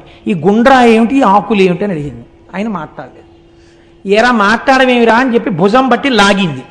ఆయన బహిర్ముఖుడు కాలేదు. ఆవిడికి కోపం వచ్చింది. వీడు ఇలాంటి పిచ్చి పిచ్చి వేషాలన్నీ ఏవో మొదలెట్టాడు. ఇదో శివలింగం అని చెప్పేసి ఏదో పెద్ద ధ్యానంలో ఉన్నట్టు నటిస్తున్నాడు వీడనుకుంది ఆవిడ. ఆ గుండ్రాయిని తీసి విసి అవతల పారేసి ఆ ఆకులన్నీ కాలుతో తోసేసి ఇంట్లోకి వస్తావా రావా నా చెయ్యట్టుకుని ఒక్క లాగి రా అన్నం పెడతాను అని లోపలికి వెళ్ళిపోయాను. అంతే కదండి, అంతకన్నా ఆవిడికి ఏం తెలుసు ఆయన ఏ స్థితిలో ఉన్నాడో ఆవిడికి తెలియదు కాబట్టి చేయి పట్టి గట్టిగా లాగేసి వెళ్ళిపోయింది. పిల్లవాడు కళ్ళు తెరిచాడు. వాడు వెంటనే ఆర్తితో ఏడ్చాడు. దేనికి ఏడ్చాడు? అమ్మ లాగిందని ఏడవలేదు, తన్ను తిట్టిందని ఏడవలేదు, తన ఎదురుగుండా ఉన్న శివలింగం వాడికి కనపడలేదు. వాడికి గుండ్రాయి కనపట్టలేదు, శివలింగం కనపడుతోంది. నా చేత అర్చించబడిన నా స్వామి లేడిక్కడ, నా స్వామి వెళ్ళిపోయాడు అని బెంగ పెట్టుకున్నాడు. ఇప్పుడు వాడు తన స్వామిని పిలుస్తున్నాడు రమ్మని. ఎంత చిత్రంగా పిలిచాడంటే అంతనయార్తి అయి హరహరాయని బాలుడు మూర్ఛనుందే. స్వామి ఎక్కడికి వెళ్ళిపోయావయ్యా, కనపట్టలేదని హరహరా అని అరుస్తూ వాడు స్వామి కనపడలేదన్న బెంగ చేత వెంటనే మూర్ఛపడిపోయాడు కింద. తన కోసం ఇంత పరితపించిపోయిన పిల్లవాణ్ణి చూశాడు. ఇది నేనన్నది మొట్టమొదట చెప్పిన ఉపమానానికి కారణం. అది మీరు బాగా ముందరి చెప్తే ఈ కోణాన్ని అందుకోగలుగుతారని. వెంటనే ఆ ఇంటియు అల్కతోడదని ఎచ్చతనో నిదురించే, ఈ పిల్లాడు రావట్లేదని ఆ గోపకాంత లోపలికి వెళ్ళిపోయి పాకలో ఎక్కడో పడుకుంది. అంత కాలాంతక సత్కృపన్ బుడుతుడల్లన కన్నులు విచ్చి చూడగా ఎంతయు వింత కన్పడియ హేమమయం బగు దేవలం బచన్. బంగారు కాంతులతో గోపురంతో ఒక పెద్ద దేవాలయం, వేరొక పెద్ద శివలింగం అక్కడ ఏర్పడ్డాయి. పిల్లవాడు బంగారు పువ్వులు తాపడం చెయ్యబడిన పీట మీద పట్టుపంచతో కూర్చుని వాడు పూజ చేస్తున్నాడు. వాడికి సమస్తమైన శివజ్ఞానము భాషించిపోయింది. ఇప్పుడు అమ్మకి ఏదో వినపడింది. ఏమిటి గంటలేమిటి, ఎవరో చేస్తున్న అభిషేకాలు ఏమిటి, పూజలు ఏమిటి, ఈ నామాలు ఏమిటి, ఘోష ఏమిటి అని బయటికి వచ్చింది. పెద్ద దేవాలయం తెల్లబోయింది. లోపలికి వెళ్ళి చూసింది. పిల్లవాడు బంగారు పువ్వుల పీట మీద కూర్చుని పూజ చేస్తున్నాడు. నా వంశమే తరించిపోయిందిరా తండ్రి, ఈ పూజ చేశామని నాకు తెలియదురా అని వెళ్ళి బిడ్డన్ని కౌగిలించుకుంది. ఆనందపడిపోయింది. ఈ సమయంలో స్వామి హనుమ అక్కడ ఆవిర్భవించారు. ఎత్ర ఎత్ర రఘునాథ కీర్తనం తత్ర తత్ర కృతమస్తకాంజలిం బాష్పవారి పరిపూర్ణలోచనం మారుతిం నమతరాక్షసాంతకం. అక్కడ స్వామి హనుమ ప్రత్యక్షమై ఒక మాట చెప్పారు. ఎవడు నొసట భస్మరేఖలను పెట్టుకుంటాడో, లలాటమునందు బొట్టు పెట్టుకుంటాడో, మెడలో రుద్రాక్షమాల దాల్చి ఉంటాడో, నాలుక చివర శివనామము పలుకుతున్నాడో వాడికి మోక్షము కరతలామలకము. ఈ పిల్లవాడికి ఏమీ తెలియకపోవచ్చు, ఆచారం తెలియకపోవచ్చు, వాడు నమ్మాడు పరమేశ్వరుణ్ణి. నమ్మి పూజ చేశాడు ఒక గుండ్రాయికి, అది శివలింగమైంది. చూశారా, దీనివల్ల వీడు పొందపోతున్నటువంటి భాగ్యమేమో మీకు తెలుసా అని అడిగాడు. వీడి వంశం గొప్ప గొప్ప వాళ్ళందరూ ఈ గొల్ల వంశంలో పుడతారు. వీడు గొప్ప ఐశ్వర్యాన్ని అనుభవిస్తాడు. వీడి పేరు చిరస్థాయిగా ఉండిపోతుంది. కాదు, 8 తరాలు వెళ్ళిన తరువాత సాక్షాత్తు మళ్ళీ పరబ్రహ్మమే గోపాల బాలుడై ఈ భూమి మీద నడయాడతాడు. శ్రీకృష్ణ పరమాత్మకి తండ్రి అనిపించుకుని ఇలా చేతిలో కర్ర పట్టుకుని వస్తుంటే పరమాత్మ అంతటి వాడు గబగబా నాన్నగారు వస్తున్నారని ఒదిగి నించుని, నాన్నగారు ఇలా విప్పేసి చెప్పులు లోపలికి వెళ్ళిపోతే చెప్పులు చేత్తో పట్టుకుని పక్కన పెట్టి, నాన్నగారండి మంచినీళ్ళు ఇవ్వనా అని ఓ పిడతతో నీళ్లు తెచ్చి నాన్నగారి కాళ్ళు కడిగి చేతికి నీళ్ళిచ్చి తాగుతుంటే నందుడి కాళ్ళు పడుతూ కూర్చుంటాడు పరబ్రహ్మం. వీడు నా కొడుకు అని తొడ మీద కూర్చోబెట్టుకుంటాడు పరమాత్మని. తెలియాలా? తెలియక్కర్లేదు. ఈ గోపాల బాలుడు చేసిన పూజకి 8 తరాలు ఇంత అనుభవించగా 8వ తరంలో కృష్ణ పరమాత్మకి తండ్రిగా నందుడు పుడతాడు. అటువంటి వంశం ఈ వంశం కాబోతోంది. నమ్మిన వారికి నమ్మినంతరా శివ పూజ. చూడండి ఎటువంటి స్థితిని పొందాడో ఈ పిల్లవాడు అని స్వామి హనుమ ఆ రోజున శివభక్తి విశేషాన్ని ఆవిష్కరించి వెళ్ళారు. అటువంటి ఈ వార్త ఊరంతా పాకింది. గొల్ల పిల్లవాడు పూజ చేస్తే శివలింగం దేవాలయం వచ్చాయి. ఏం ఆశ్చర్యం అని. ఈ ఆశ్చర్యంతో ఈ వార్త బయట విడిది చేసినటువంటి శత్రు సైన్యాలకు వెళ్ళింది. వాళ్ళనుకున్నారు, ఇది నిజమా, మన్ని భయపెట్టడానికి ప్రచారం చేస్తున్నాడా? నిజంగా అలా ఏర్పడినదైతే మాలో కొంతమంది ప్రతిదినం లోపలికి వస్తాం స్నేహంగా, మాకు చూపించమన్నారు. ఆప్తబంధువుల్ని కౌగిలించుకున్నట్టు కౌగిలించుకుని వృషద్విచిత్రతల్పయోర్ భుజంగముక్తిక స్రజో గరిష్టరత్నలోష్టయో సుహృద్విపక్షపక్షయో తృణారవింద చక్షుషో ప్రజామహీ మహేంద్రయో సమప్రవర్తయన్మన కదా సదాశివం భజే. శంకరుణ్ణి నమ్మిన వాడికి శంకరుడు ఎలా ఉంటాడో అలాగే ఉంటాడు శంకర భక్తుడు కూడా. ఆయనకేం భేదాలుండవు, అందరూ సమానం. కనుక వాళ్ళని కౌగిలించుకుని లోపలికి తీసుకెళ్లి కూర్చోబెట్టి దేవాలయ దర్శనం చేయించాడు. ఒక గోపాల బాలుడు ఇంత భక్తి పరిపుష్టి కలిగినటువంటి వాడి రాజ్యంలో ఉంటే ఇంకా మిగిలిన వాళ్ళు ఎంతటి పరమ భక్తులో, మనమే లోపలకొచ్చి రాజు మీద చెయ్యి వేస్తే వాళ్ళు శంకరుణ్ణి హరహరా అని ప్రార్థన చేస్తే మన బతుకులేమవుతాయో, మన వంశాలేమవుతాయో. ఎందుకు వచ్చిన గొడవ? ఈ చంద్రసేనుడికి నమస్కారం చేసి మనం వెళ్ళిపోదామని రాజులందరూ వెనక్కి తిరిగి వెళ్ళిపోయారు. చంద్రసేనుడు హాయిగా రాజ్యం చేశాడు. ఈ రకంగా ఆ ఉజ్జయిని యందు మహాద్భుతమైనటువంటి దేవాలయము, మహాకాళేశ్వరుని యొక్క దేవాలయము ఆవిర్భవించింది. మీకు విచిత్రం ఏమిటో తెలుసా అండి? ఉజ్జయిని యందు ఒక చిత్రం ఉంది.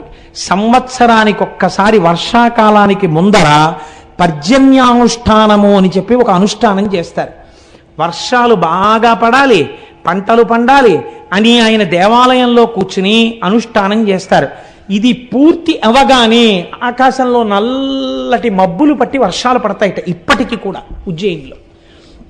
అంత గొప్ప ఆలయం ఆ ఆలయం. ఈ ఉజ్జయినిలో ఉన్నటువంటి మహాకాళేశ్వరుడు వెలిసినటువంటి ప్రాంతము కిందనే శంఖు యంత్రము అనబడేటటువంటి చాలా ఆశ్చర్యకరమైనటువంటి యంత్రం ఉన్నది అని పెద్దలు నమ్ముతారు. శంఖం దేనికి గుర్తు అంటే విజయానికి గుర్తు. అందుకే కురుక్షేత్ర యుద్ధం ప్రారంభం అయ్యే ముందు సంజయుడిని అడుగుతాడు ధృతరాష్ట్రుడు, ఏం చేస్తున్నారు మామకా పాండవాశ్చైవ కిమకుర్వతు సంజయ అంటాడు. ఏం చేస్తున్నారయా మా వాళ్ళు కౌరవులు అంటే, పాండవులందరూ శంఖాలు ఊదుతున్నారు అన్నాడు. మా వాళ్ళు ఊదట్లేదని ఇంకా చెప్పక్కర్లేదు. అంటే ఎవరు శంఖం ఊదాడో వాడికి విజయం కలుగుతుంది. శివార్చన యందు శంఖం ఊదుతారు. మనం అరుణాచలం వెళ్ళినప్పుడు అరుణాచల గిరి ప్రదక్షిణంలో మీరు చూశారు కదా, ఆ శివ కుటుంబం కొండ మీద కనపడుతున్న దగ్గర అయ్యా ఒక్కసారి శంఖం ఊదండి అంటే ఒక పావలా కూడా అరక్కుండా వాళ్ళు 2 శంఖాలు ఊతారు గట్టిగా. అంటే విజయానికి గుర్తు ఆ శంకర దర్శనం. కాబట్టి శంఖయంత్రం ఆయన కింద ఉన్నది. కాబట్టి మహాకాళేశ్వరుడి దగ్గరికి వెళ్ళి దర్శనం చేసుకున్నవాడు ఎటువంటి విజయాన్నైనా పొందుతాడు. చంద్రసేనుడు పొందలా? అటువంటి విజయాన్ని పొందుతాడు. ఎటువంటి కోర్కెలు తీరుతాయి, అపమృత్యు దోషం పోతుంది. ఎవరికైనా అటువంటి ప్రమాదం ఉన్నదని బెంగపెట్టుకున్న వాళ్ళు ఉజ్జయిని వెళ్ళి మృత్యుంజయ మహామంత్ర జపం చేయించుకుంటూ ఉంటారు, అభిషేకం చేయించుకుంటూ ఉంటారు. దేవి అవంతిక అని అమ్మవారికి పేరు. అమ్మవారి అనుగ్రహంతోనే ఆ పట్టణం ఏర్పాటైంది అని. ఇక్కడ ఉండేటటువంటి కాళికాదేవి ఒక కోటలో ఉంటుంది. అక్కడే ఆవిడ రాత్రివేళ పట్టణమంతా సంచరించి తెల్లవారేసరికి దేవాలయంలోకి వెళ్ళిపోతుంటే కాళిదాస మహాకవి వెళ్ళి తలుపులు వేసుకుని లోపల కూర్చుంటే తెల్లవారిపోతోంది. అంటే నాకు బాగా జ్ఞానం ఇవ్వాలి నువ్వంటే అయితే తలుపు సందులోంచి నాలుక బయట పెట్టమంది. తలుపు సందులోంచి కాళిదాస మహాకవి ఇలా బయట పెట్టగానే బీజాక్షరాలు రాసేసింది అమ్మవారు. తలుపులు తీసి అమ్మవారిని చూసి శ్యామలాదండకం చేశాడు అప్పుడే మహానుభావుడు. కనుక కాళిదాస మహాకవికి జ్ఞానమబ్బినటువంటి క్షేత్రము ఉజ్జయిని క్షేత్రం.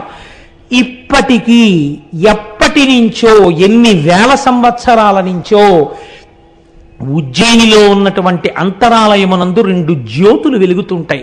వాటిని రెండింటినీ అఖండ దీపములు అని పిలుస్తారు. ఆ అఖండ దీపములను కూడా మీరు జ్యోతిగా భావన చేయవచ్చు, జ్యోతిర్లింగముగా భావన చేయవచ్చు. కనుక ఈశ్వరుణ్ణి దానిలో మీరు చూడవచ్చు. చిత్రం ఏమిటో తెలుసా అండి? ఒక్క ఉజ్జయిని దేవాలయంలో ఒక చిత్రమైనటువంటి మందిరం ఉన్నది. దాన్ని భస్మ మందిరము అని పిలుస్తారు. అక్కడ ఆవుల యొక్క పేడతో మన పెద్దలు ఋషులు ఎంత గొప్ప నిర్ణయం చేశారండి. ప్రపంచంలో పిపీలికాది పర్యంతంలో ఏ జీవి విడిచిపెట్టినటువంటి మలమైనా దుర్వాసనతో ఉంటుంది. ఒక్క ఆవు మాత్రం గడ్డి తిని పేడ వేస్తుంది. ఆవు పేడ చేత్తో పట్టుకుంటే సువాసన వస్తుంది, సరికదా సూక్ష్మక్రిముల్ని చంపేస్తుంది. అన్నిటినీ మించి ఆ ఇంట ఎంత అమంగళకరమైన వాడు తిరిగినా శౌచమిస్తుంది. అందుకే ఆవు పేడ కలిపినటువంటి నీళ్లు పూర్వం ఇళ్లల్లో చల్లి అదంతా శుద్ధి చేసుకోవడం అనేటటువంటి ఆచారం వచ్చింది. రేపటి రోజున మనం అక్కడ సుబ్రహ్మణ్యేశ్వర స్వామి వారి అభిషేకం చేసే రోజున కూడా చక్కగా ఆవు పేడ కలిపినటువంటి నీళ్లు ఆ ప్రాంతం అంతా చిలకరించి ఆ ప్రాంతాన్ని శుద్ధి చేసుకుందాం. మనం విన్నది ఆచరణలో పెట్టుకున్నప్పుడే కదా ఆనందం. కనుక అక్కడ భస్మ మందిరము అని ఆ ఆవుల్ని తీసుకొచ్చి ఆవులు వేసినటువంటి పేడని ఎంతవరకు కాలిస్తే అది చక్కటి విభూతిగా మారుతుందో అటువంటి విభూతిగా మార్చి విభూతితో అభిషేకం చేస్తారు. ఉజ్జయినిలో చేసేటటువంటి విభూతి అభిషేకం 2 రకాలుగా ఉంటుంది. అసలు సాధారణంగా మనకి ఇక్కడ ఎక్కడ మీకు అది కనపడదు. తెల్లటి పల్చటి బట్టలో విభూతిని పోసేస్తారు. చాలా మెత్తటి విభూతి, అది మూట కట్టేస్తారు.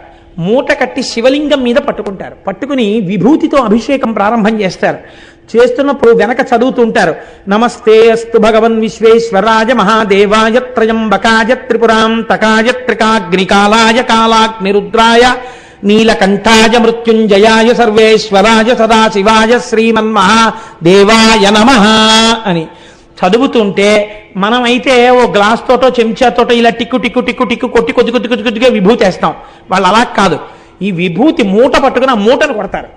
కొట్టినప్పుడు శివలింగం ఉన్న చోటే కాదు, మొత్తం అంతరాలయం అంతా భస్మతో నిండిపోతుంది. నిండిపోతున్నప్పుడు శంఖాలు, ఈ భేరీలు, పెద్ద పెద్ద మృదంగాలు ఇవన్నీ మోగిస్తుంటే మీరు ఒక అలౌకికమైనటువంటి స్థితికి వెళ్ళిపోయినటువంటి అనుభూతిని పొందుతారు. చిత్రం ఏమిటంటే నేను ఉజ్జయిని దర్శనం ఇప్పటి వరకు చేయలేదు. మరి ఇవి ఎలా నువ్వు చెప్తున్నావు? ఈశ్వరానుగ్రహం అనే మీరు అనుకోవచ్చు కదండి. లేకుండా నేనేం చేశానని నా చేత స్వామి చెప్పించాడు. దానికి ఏదైనా నేను నా ఎందు పెట్టుకుంటే నాకన్నా అహంకారి ప్రపంచంలో ఉండడు. ఏమీ చూడని వాడితో ఇన్ని చెప్పించారంటే నా జన్మవాడు ఎంత ధన్యం చేసిన వాడు. రేపు చూడబోతున్నాను. ఏప్రిల్ 5వ తారీఖున బయలుదేరి ఉజ్జయిని వెళ్ళబోతున్నాను. కనుక ఆ భస్మ మూటని పట్టుకుని కొడతారు. కొడితే ఆ భస్మ పడి అభిషేకం చేస్తారు. 2 అది మహాకాళ స్వరూపం. కానీ ఆ టికెట్ల గురించి మాత్రం అడగండి మహాప్రభు. దానికి ఏర్పాట్లు అయిపోయాయి, కొద్ది మందికే పెట్టుకున్నాం, దానికి కావలసిన ఏర్పాట్లు అయిపోయాయి కాబట్టి ఆ టికెట్ మాత్రం అడగండి. ఈ మాట ఎప్పుడైనా మనం వెళదాం కలిసి. కనుక ఆ మహాకాళ స్వరూపం కాబట్టి తెల్లవారుజామున పురుషుల్ని లోపలికి పంపిస్తారు. సంప్రదాయ దుస్తులతో లోపలికి వెళ్ళి అభిషేకం చెయ్యొచ్చు. అప్పుడే శ్మశానంలో ఫ్రెష్గా కాలినటువంటి శవం యొక్క భస్మని పట్టుకొస్తారు అర్చకులు. పట్టుకొచ్చి ఇస్తారు. అది మహాకాళ స్వరూపం తినేసింది కదండి. మరి అందుకని ఆయనకి ప్రీతి ఆయన స్వరూపాన్ని వెల్లడి చేయడంలోనే ఆ భస్మ పాత్రలు ఇస్తారు అందరికీ. చుట్టూ కూర్చుని ఆ శవభస్మతో అభిషేకం చేస్తారు స్వామికి. కానీ నిజంగా ఉంటున్నప్పుడు కైలాస పర్వతం మీద కూర్చున్నట్టే ఉంటుంది. ఆ మంత్రోచ్చాటనం, ఆ భేరీలు, ఆ మృదంగాలు అవన్నీ వాయిస్తూ అభిషేకం చేస్తారు. మనమేం చేస్తాం? వారణాసి వెళ్ళి చూడండి ఒకసారి.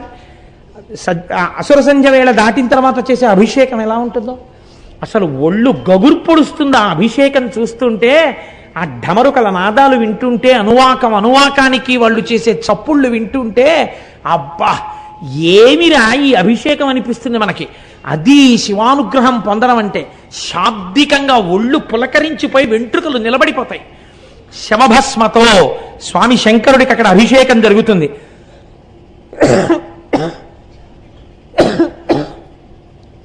సాయంకాలం వేళలో, అసుర సంధ్య వేళలో మహాకాళేశ్వరుడికి చిత్ర విచిత్రమైన నీరాజనాలు ఎత్తుతారు.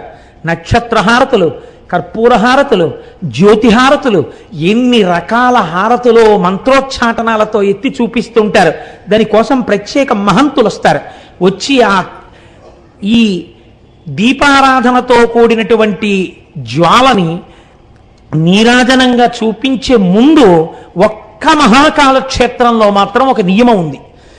మహాకాళంలో ఉన్నటువంటి మహాకాళేశ్వరుడికి నీరాజనం ఎత్తడానికి ముందు అక్కడికి సమీపంలోనే ఇంకొక శివలింగం ఉంది. ఆ శివలింగం పేరేమిటో తెలుసా అండి? కోటేశ్వర మహాకాళుడు. కోటేశ్వర మహాకాళుడికి ముందు పూజ చేస్తే తప్ప అసలు మహాకాళుడికి పూజ చేయడం నిషిద్ధం. కాబట్టి ముందు కోటేశ్వర మహాకాళుడికి నీరాజనాలు ఎత్తుతారు. ఆయనకి నీరాజనాలు ఎత్తి తర్వాత ఇక్కడికొచ్చి ఇక్కడ నీరాజనాలు ఇస్తారు. మీరు కోటేశ్వర మహాకాళ దర్శనం కూడా చేయవలసి ఉంటుంది ఉజ్జయినిలో. ఏడాదికొక్కసారి స్వామివారు సవారీ పెడతారు. మనం ఊరేగింపు అంటాం. ఊరేగింపు కాదు, ఊరిరిగింపు. ఊరిరిగింపు అంటే వీడు ఎలాగో గుళ్ళోకి రాడు స్వామి, నువ్వే గుళ్ళోంచి బయటికి రా అంటే స్వామివారే ఓ పల్లకీలో కూర్చుని బయటికి వస్తారు. బయటకు వస్తే అలా వీధుల్లోకి వస్తారు. వీడు టీవీ చూస్తూ ఉంటాడు. పాపం వాళ్ళ ఆవిడ మాత్రం అర్ధకురాలు ఓ బెల్లంగడ్డ ఇంత బియ్యం పట్టుకెళ్ళిస్తుంది. పట్టుకెళ్ళిస్తే స్వామి ఆ పల్లకీలోంచే ఇలా చూస్తారు. వాడు రాడు స్వామి, వాడు అలా సీరియల్స్ చూస్తుంటాడు. వాడి పేరు కోటేశ్వరరావు, వాడు అదిగో లోపల ఉన్నాడు. వాడి కిందటి ఏడాది ఏదో సంపాదించాడు, ఈ ఏడాది ఇంకా సంపాదించాడు. వాడికి అహంకారం, అలాగే కూర్చుంటాడు. నువ్వు వచ్చినా రాడు. పోన్లే నేనే వాడి ఇంటికి వచ్చాను, వాళ్ళ ఆవిడితో బియ్యం పంపాడుగా, తను నీరాజనం ముచ్చేసుకుని ఇంత బెల్లంగడ్డ ప్రసాదం అవి ఇచ్చి లోపలికి పంపిస్తాడు. రేపు ఇదంతా నోట్లో వేసుకోరా అని పంపిస్తాడు. ఈశ్వరుడు చాలా కారుణ్యమూర్తిగా బయటికి రావడానికి ఊరెరిగింపు, ఊరిని ఆయనకి ఎరిగింపు చేయడం. ఊరి వాళ్ళు లోపలికి వెళ్ళి ఆయనకి విజ్ఞాపన చేసుకోవడం కాదు, ఆయన కారుణ్యానికి పరాకాష్ట ఊరిరిగింపు. మహాకాలంలో సవారీ చేస్తాడు. సవారీ అంటే ఏమిటో తెలుసా అండి? చక్రవర్తి బయటికి వచ్చినట్టు బయటికి వస్తాడు. చక్రవర్తి బయటికి వచ్చినట్టు బయటకు వచ్చినప్పుడు ఉజ్జయిని జిల్లా కలెక్టర్, ఉజ్జయిని జిల్లా పోలీస్ సూపరింటెండెంట్, ఉజ్జయిని నుంచి ఎన్నికైనటువంటి మంత్రి ఎవరైనా ఉంటే రాష్ట్ర క్యాబినెట్లో మంత్రి, లేదా పరిపాలన చేసేటటువంటి మంత్రి ఎవరుంటారో, మనకైతే ఇక్కడ బహుశా రెవెన్యూ అడ్మినిస్ట్రేషన్ అయి ఉంటుంది, ఆ మంత్రి ఎవరుంటారో ఆ మంత్రి ఉజ్జయిని రావాలి. వచ్చి ప్రతి ఏటా సవారీ జరుగుతున్నప్పుడు స్వామివారి సవారీని మొయ్యాలి. వీళ్ళు ముగ్గురు తప్పకుండా మొయ్యాలి. ఉజ్జయినిలో కొన్ని వేల సంవత్సరాల నుంచి ఇదే ఆనవాయితీ. రాజులే పాలించనివ్వండి, ప్రజాస్వామ్యమే కానివ్వండి, వాళ్ళు వచ్చి ఆ పల్లకి పట్టుకుని స్వామిని సవారీ తీసుకెడతారు. శివరాత్రి నాడు ఆయన పెళ్లి కొడుకు అవుతాడు ఉజ్జయినిలో. అదో విచిత్రం. పుష్పకిరీటం పెట్టుకుంటాడు. పుష్పకిరీటం పెట్టుకుని పెళ్లి కొడుకు అవుతాడు. మహాశివరాత్రి వెళ్ళిపోయినటువంటి మర్నాడు ఈ అలంకారం అంతా తీసేసి భస్మాభిషేకం అందుకుంటాడు మళ్ళీ. అటువంటి సవారీ జరుగుతుంది. అక్కడే బలరామకృష్ణులు ఇద్దరూ సాందీపని మహాముని యొక్క ఆశ్రమంలో విద్యాభ్యాసం చేశారు. ఇన్ని రకాలుగా ఇంకా నేను ఆ ఉజ్జయిని గురించి చెప్తూ కూర్చుంటే, ఇంకా నేను ఆ భోజకాళిదాసుల్ని ముట్టుకుంటే నా బలహీనత బయటకు వస్తుంది. కాబట్టి అటువైపుకి మనం వెళ్ళొద్దు, చాలు. కాళిదాస మహాకవి అనుగ్రహింపబడినటువంటి క్షేత్రం, అంత గొప్ప క్షేత్రమై ఆ ఉజ్జయిని అన్ని రకములుగా ప్రకాశించుచున్నది. అటువంటి ఉజ్జయిన్ మన భారతదేశంలో వెలిసినటువంటి స్వయంభూమూర్తి.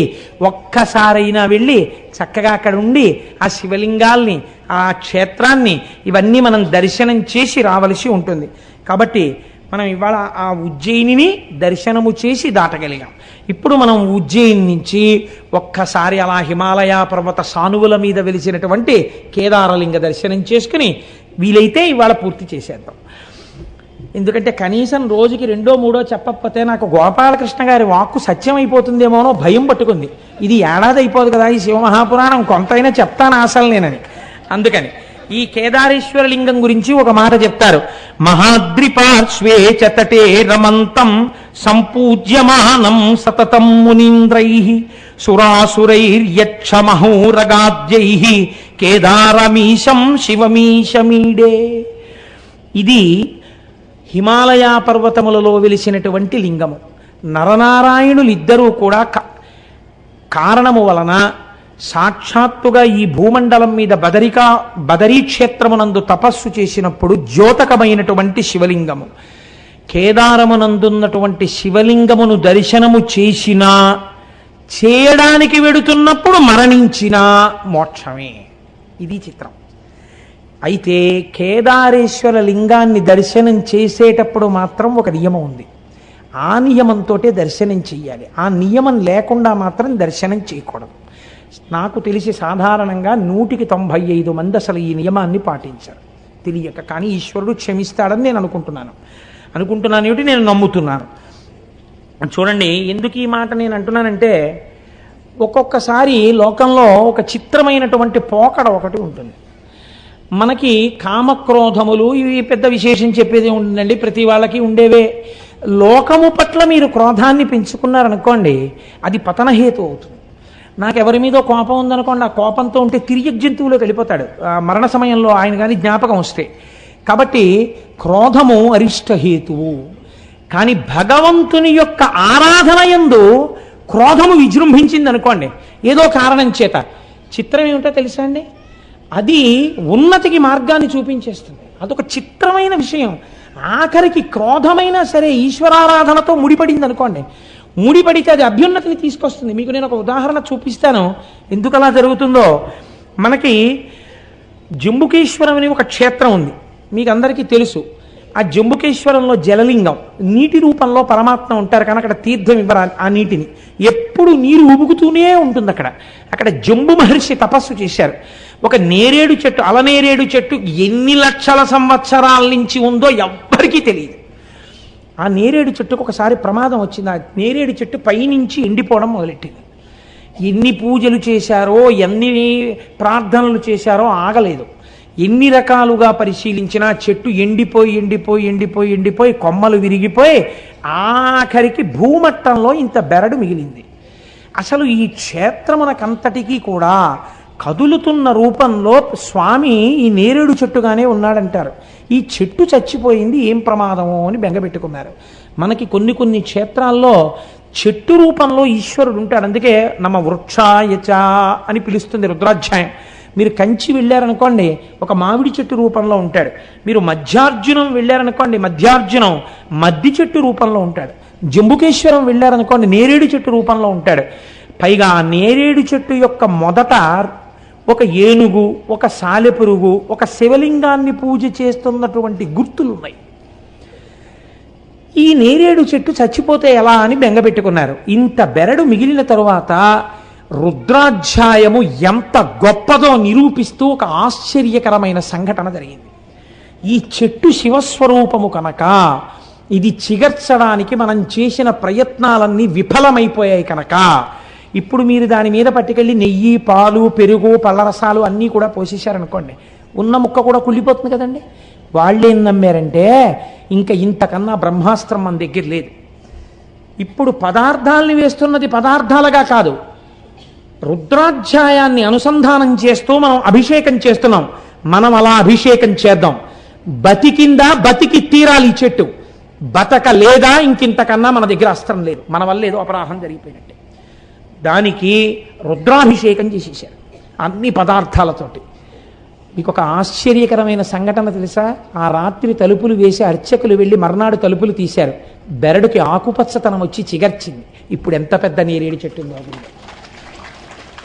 ఇప్పుడు మీరు జంబుకేశ్వరం వెడితే పెద్ద నేరేడు చెట్టు కనపడుతుంది. మళ్ళీ ఆ చెట్టు మొదట్లో ఒక సాలెపురుగు, ఒక పాము ఉంటాయి. ఎందుకుంటాయో తెలుసా అండి? శ్రీకాళహస్తిలాగే అక్కడ కూడా పూర్వం అక్కడ జంబు మహర్షి తపస్సు చేసినప్పుడు పెద్ద ఆలయం ఉండేది కాదు. ఒక సాలెపురుగు ప్రతిరోజు వచ్చి ఆ శివలింగం మీద ఒక గూడు అల్లేది. అల్లి నేను స్వామికి వస్త్రం కట్టాననుకుని మురిసిపోయేది. ఏనుగులు చాలా ఉండేవన్నీ నేరేడు వనాలు. ఆ నేరేడు తోటల్లో తిరుగుతుండేవి ఆ ఏనుగులు. ఒక ఏనుగు రోజు కావేరీ నదీ జలాలు తన తొండ నిండా పుచ్చుకొని, ఎక్కడి సంస్కారమో ఎవరికి తెలుసండి? జీవుడి సంస్కారాలు మనం చెప్పలేం. నేను ఇవాళ పొద్దున్న ఒక పిల్లవాడికి అక్షరాభ్యాసం చేశాను. ఆ పిల్లవాడు 7వ నెలలో పుట్టేసేట. 7వ నెలలో పుట్టేసినటువంటి పిల్లవాడు కాబట్టి బతుకుతాడు అనుకోలేదు. ఏదో గాజు పేటికలలో పెట్టి 6,000 రూపాయల ఇంజక్షన్లు ఇచ్చేవారు. ఆ పిల్లవాడు బతికాడు. వాడు చిత్రం ఏమిటో తెలుసా అండి? వాడు ఇంతప్పటి నుంచి బొట్టు లేకపోతే వాడు ఒప్పుకోడు. వాడికి ఇంకా మాటలు సరిగ్గా రావు. బొత్తు అంటాడు. వాడికి బొట్టు కానీ కొంచెం ఇలా చెరిగితే వాడు ప్రత్యేకం అద్దం దగ్గరికి వెళ్ళి నిలబడి చూసుకుంటూ ఉంటాడు. నేను హైదరాబాద్లో వాళ్ళ ఇంటికి వెళ్ళినప్పుడు చూశాను. వాడికి బొట్టు కొంచెం కరిగితే వాడు వాళ్ళ అమ్మ దగ్గరికి వచ్చి, అమ్మ బొత్తెత్తు, అమ్మ బొత్తెత్తు, అమ్మ బొత్తెత్తు అంటాడు.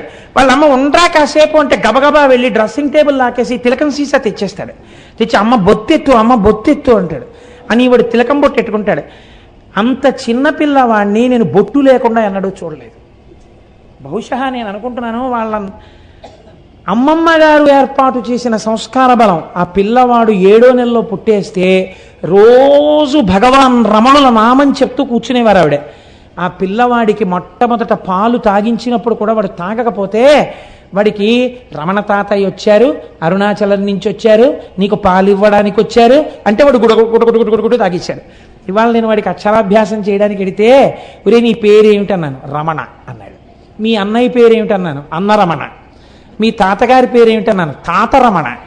ఈ తాతగారి పేరేమిటన్నాను, ఈ తాత రమణ. నేనెవరన్నాను, నువ్వో రమణ, మీరో రమణ, అమ్మమ్మ రమణ, తమ్ముడు రమణ, ఫ్రెండ్ రమణ.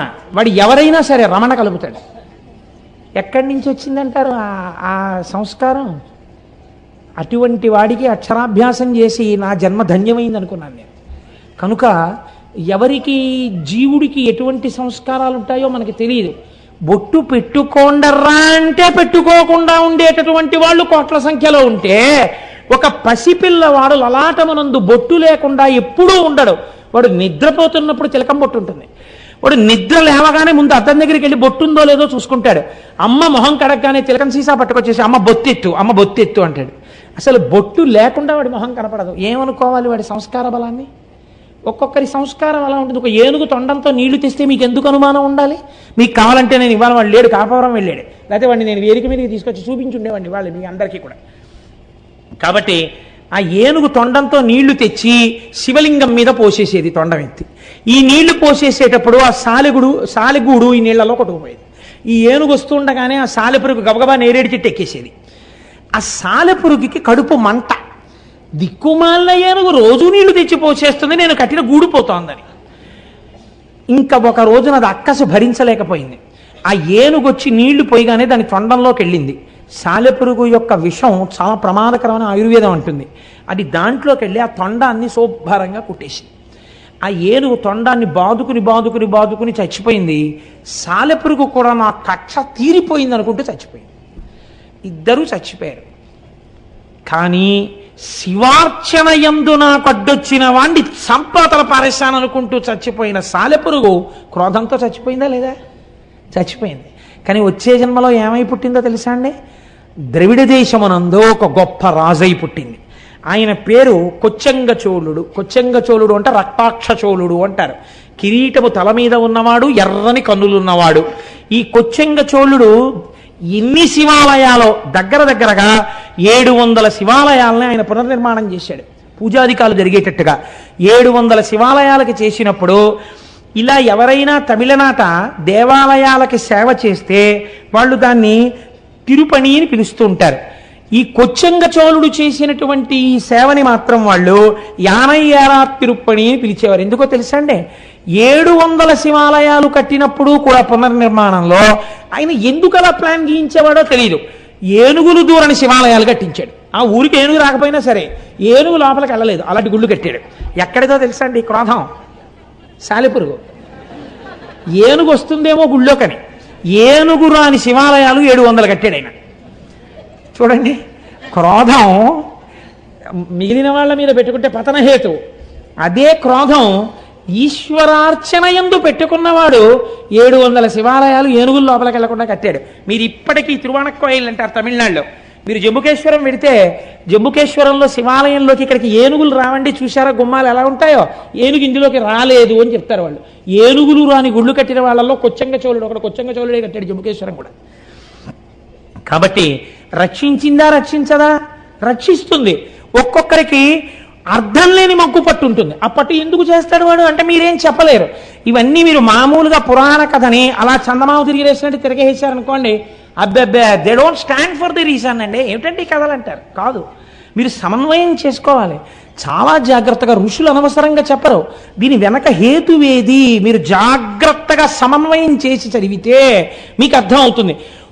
మీరు ఇవి నేను ఎందుకు చెప్తున్నానో తెలుసా అండి? మీరు కేదార దర్శనం చేసేటప్పుడు మీకు ఇవి స్ఫురణలోకి రావాలి. లేకపోతే అక్కడ ఒక గేది కింద పరిగెడుతుంటే పాండవులు పట్టుకున్నారండి, తోక ఊడిపోయి శివలింగం అయిందని నేను చెప్పాను అనుకోండి ఓ పద్యం. ఏమిటండి ఇదే తోక ఊడిపోయి శివలింగం అవడం ఏంటండి అంటారు మీరు. నేను దానికోసం ఈ నేపథ్యాన్ని వేస్తున్నాను. బాగా నాటుకోవాలన్నది నా తాపత్రయం, నాకేం చేతకపోయినా నాకే లేకపోయినా. కానీ మీరు చూడండి, ఒక్కొక్కడికి శివారాధన యందు మూర్ఖత్వం ఉంటుంది, లేదా ఈశ్వరారాధన యందు మూర్ఖత్వం ఉంటుంది. మామూలు మూర్ఖత్వం చాలా ప్రమాదకరం. మూర్ఖజన చిత్తము తెల్పన సాక్ష్యమేరికిన్ అంటాడు భర్తృహరి. మూర్ఖుడిని ఎవడు బాగు చేయలేడు అన్నాడు ఆయన. కానీ శివార్చన యందు, ఈశ్వరార్చన యందు, ఇది విష్ణు స్వరూపం కానివ్వండి, శివస్వరూపం కానివ్వండి, మూర్ఖత్వంతో ఉన్నా సరే రక్షించేస్తుందండి. మీకు నేను ఒక ఉదాహరణ చెప్తాను. మనకున్న నాయనార్లలో దండి అడిగల నాయనార్ అని ఒక నాయనారు ఉన్నారు. ఈయనకి 2 కళ్ళు లేవు. ఈ దండి అడిగల నాయనార్ దగ్గరికి వెళ్ళి ఎవరో చెప్పారు, అయా శివాలయం పక్కనున్నటువంటి తటాకాన్ని ఆ రోజులలో శివార్చనని అంగీకరించినటువంటి మతస్థులు, పేర్లు చెప్తే మళ్ళీ లేనిపోని ఇబ్బందులు ఎందుకు వచ్చిందని, అన్యమతస్థులు తటాకాన్ని కప్పెట్టేస్తున్నారని చెప్పారు. నాకా 2 కళ్ళు లేవు, నేను వెళ్ళి ఏం తవ్వుతాను అని ఆయన అనుకునేవాడు కాదు. రాత్రి వాళ్ళు పనిచేయరు కదా, వాళ్ళు ఎంత కప్పెట్టేశారో నేనంతా మళ్ళీ తవ్వేస్తానని ఈయన గుణపం పారా పట్టుకుని అందులో దిగిపోయేవాడు. వాళ్ళు కొన్ని 100 మంది కలిసి కప్పెట్టేవారు. ఈయన ఒక్కడు అంధుడు దిగేవాడు. దిగి పారతో వేసేసి, అది ఎటు వేస్తున్నాడో కూడా తెలియదు ఆయనకి పాపం, తడుముకుంటూ వెళ్ళి పైన వేసేసి నేను మళ్ళీ శివుడికి తటాకంతా వేస్తున్నాను అనేవాడు. ఒకరోజు తెల్లవారిపోయిందని తెలుస్తుందా? తెలియదు ఆయనకు, అంధుడు. అన్యమతస్థులు వచ్చేసి చూశారు. ఓరి గుడ్డివాడా, అంధుడా, మేము కప్పెట్టే తటాకాన్ని నువ్వు తవ్వగలిగిన మొనగాడివా, నువ్వు తవ్వుతావురా అంధుడివి అన్నాడు. ఆయనకి ఎక్కడలేని కోపం వచ్చేసింది, మూర్ఖత్వం వచ్చేసింది ఆ కోపంలోంచి. ఏమన్నారా నన్ను అంధుడు అన్నారా? మా స్వామే కనుక ఉన్నది నిజమైతే రేపు ఇవాళ రాత్రి మళ్ళీ నేను తటాకం తవ్వడానికి వస్తాను కదా, నా కళ్ళు కనపడాలి, మీ కళ్ళు పోవాలన్నాడు. ఎంత చిత్రమైన మాట చూడండి, మూర్ఖత్వంతో అన్నాడు అంతే ఆ మాట. వాళ్ళు పెద్ద పరిహాసం చేశారు. నోరు మొయ్యి, రాత్రికి మళ్ళీ తటాకం తవ్వుతావా, మా కళ్ళు పోతాయి నీ కళ్ళు వస్తాయా, అది చూద్దామని మళ్ళీ కప్పెట్టారు. కప్పెట్టి వెళ్ళిపోయారు. మళ్ళీ రాత్రి వచ్చాడు, కిందకి దిగి గుణపం పారా పట్టుకున్నాడు. ఈశ్వర, తెల్లవారేటప్పటికీ నా కళ్ళు రావాలి, వాళ్ళ కళ్ళు పోవాలి, మళ్ళీ చెప్తున్నాను, నువ్వు ఉన్నావు నాకు నమ్మిక అన్నాడు. తవ్వాడు. ఇప్పుడు ఈశ్వరుడు సంకటంలో పడ్డాడు. మహాభక్తుడు అన్నమాట నిజం చేసి తీరాలి, నచ్చ చెప్తే విండవు. కాబట్టి తెల్లవారుతోంది, ఈయనకి కళ్ళు వచ్చాయి, వాళ్ళకి కళ్ళు పోయి, అందరికీ కళ్ళు పోయి. ఈ విషయం మహారాజుకు తెలిసింది. రాజు స్వయంగా బయలుదేరి వచ్చాడు. ఇన్నాళ్ళు వీళ్ళు చేసినదంతా అసత్య ప్రచారం కనుక వీళ్ళ నాలుకలు కూడా కోసేయండి అన్నాడు. ఇప్పుడు వాళ్ళు తడుముకుంటూ వీళ్ళని ఈ రాజ్యంలో ఉండకుండా రాజ్యం బహిష్కారం చెయ్యండి, నిష్కారణంగా వీళ్ళ మాటలు నమ్మి నేను ఎన్నో దేవాలయాలు మూశాను, కోనేరును కప్పెట్టాను, కాబట్టి వీళ్ళని బయటికి తోసేయండి, నా చేత పాపం చేయించారన్నాడు. వాళ్ళు తడుముకుంటూ రాజ్యంలోంచి బయటికి వెళ్ళిపోయారు. అలా మహానుభావుడు దండి అడిగల నాయన మూర్ఖత్వంతో శంకరుణ్ణి కిందకి దింపేసి ఈశ్వర అస్తిత్వాన్ని నిలబెట్టాడు. ఇప్పుడు చెప్పండి నాకు, భగవంతుని యొక్క అర్చనయందు వచ్చిన క్రోధము, భగవత్ సంబంధము చేత కలిగినటువంటి ఈశ్వరుడున్నాడన్న పూనిక చేత వచ్చిన మూర్ఖత్వము, ఈ రెండు ఒక్కొక్కసారి రక్షణ హేతువులైపోయినా అయిపోతాయి కూడా ఆ పూనికలు. మనం చెప్పలేం. ఈశ్వర సంబంధములో అవగుణములు గుణములుగా భాసిల్లుతాయి. ఇది ఎవరికైనా, ఎంతటి వారికైనా. ఈ నేపథ్యంలో మీరు కేదారేశ్వరుడి యొక్క శివలింగం గురించి వినే ప్రయత్నం చేయండి, మీరు తొందరగా సమన్వయం చేసుకోగలుగుతారు. ఇందులో ఆ హిమాలయ పర్వతాల దగ్గర మహానుభావుడు ఆ కేదారేశ్వరంలో ప్రతిరోజు కూడా ఆ నరనారాయణులు ఒక పార్థివలింగాన్ని అక్కడ ఉంచి ఆ పార్థివలింగాన్ని ఆరాధన చేస్తుండేవారు. వాళ్ళు చేస్తున్నది పార్థివలింగానికి. పార్థివలింగం అంటే ఇంత మట్టితో చేసిన శివలింగం. వాళ్ళు ఇంత మట్టితో మేం చేసిన శివలింగమే కదా అని వాళ్ళు అనుకునేవారు కాదు. ఇది ఈశ్వరుడు అని నమ్మారు వాళ్ళు. అమరకోశంలో ఈశ్వర శబ్దం శివుడికి మాత్రమే వర్తిస్తుంది. అందుకని ఇది ఈశ్వరుడు, జగన్నియామకుడు, జగత్ప్రభువు అని నమ్మారు. నమ్మి నరనారాయణులు అర్చన చేస్తున్నారు. వారలహర్నిశంబులను పార్థివలింగ సమర్చనంబు విస్తారముదంబు పెంపెసగ సల్పుడు అయ్యడు రజమౌళి అవ్వారల చేరవచ్చి అనవత్య వరంబును కోరుడన్న అద్ధీరులిటన్ వసింపుమన దేవరయుండి హిమాటవీ స్థలిన్. ఆ శివలింగంలోంచి పరమశివుడు ఆవిర్భవించి, మీరు చేసినటువంటి పూజకి నేను ఎంతో పొంగిపోయానయ్యా, ఇంత చల్లటి ప్రాంతంలో, ఇంత తపస్సులో పార్థివలింగానికి ఇంత అర్చన చేశారు, మీకేం కావాలి కోరుకోమని అడిగారు. అడిగితే, స్వామి ఇక్కడే ఈ బదరీ క్షేత్రానికి ఆవలివేపు హిమాలయ పర్వతాల యొక్క శృంగాల మీద నీవు స్వయంభూమూర్తివై లింగమూర్తివై వెలిసి లోకమును కాపాడు అని అడిగారు. ఎక్కడ హిమాలయ పర్వతాలు? కొన్ని వేల అడుగుల ఎత్తు సముద్ర మట్టానికి. ఆ కేదారం వెళ్ళేటప్పుడు రోడ్డు కొన్ని నెలల్లోనే క్లియర్ చేస్తారు. చేసిన తరువాత అది కూడా అసలు రాత్రిళ్ళు 9 దాటితే కరెంటు తీసేస్తారు. ఇంకా ఆ చీకట్లోనే పడుకోవడం అంతే ఆ కాటేజెస్లో. తెల్లవారిన తర్వాత మీకు అక్కడ ప్రయాణ సాధనాలు, ఒకటి పాదచారి అయి వెళ్ళుట, ఎవరు వెళ్ళరు. ఎందుచేతనంటే సాయంకాలం అయిపోతే మీరు తిరిగి రాలేరు. మంచు హోరుమని వాన పడిపోతుంది. ఇప్పుడు బాగుంటుంది, కాసేపటికి కుంభవృష్టి కింద వర్షం పడిపోతుంది.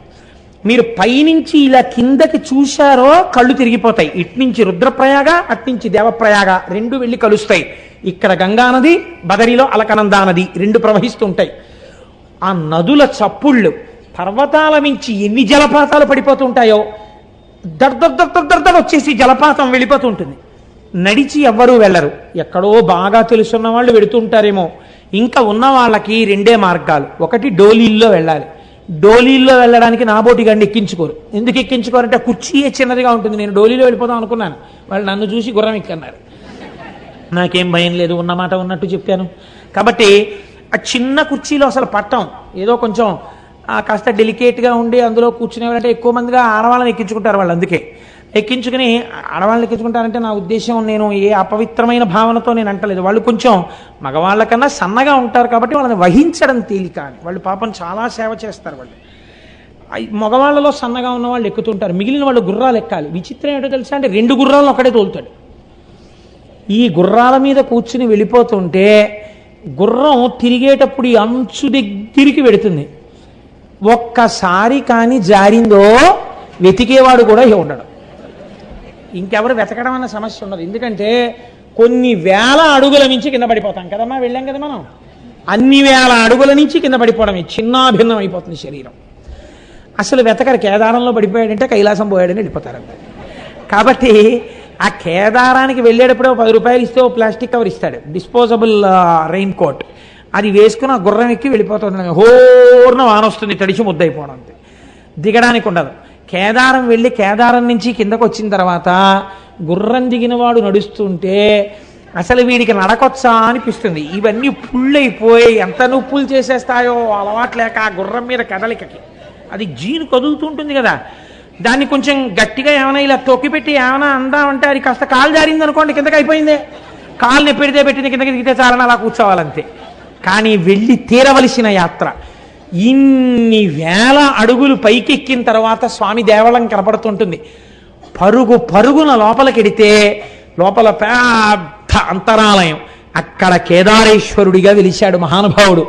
కేదార శివలింగ దర్శనము చేసిన వాడికి మోక్షము కరతలామలకము అని శివమహాపురాణం నిర్ణయం చేసింది, పెద్దలు నిర్ణయం చేశారు.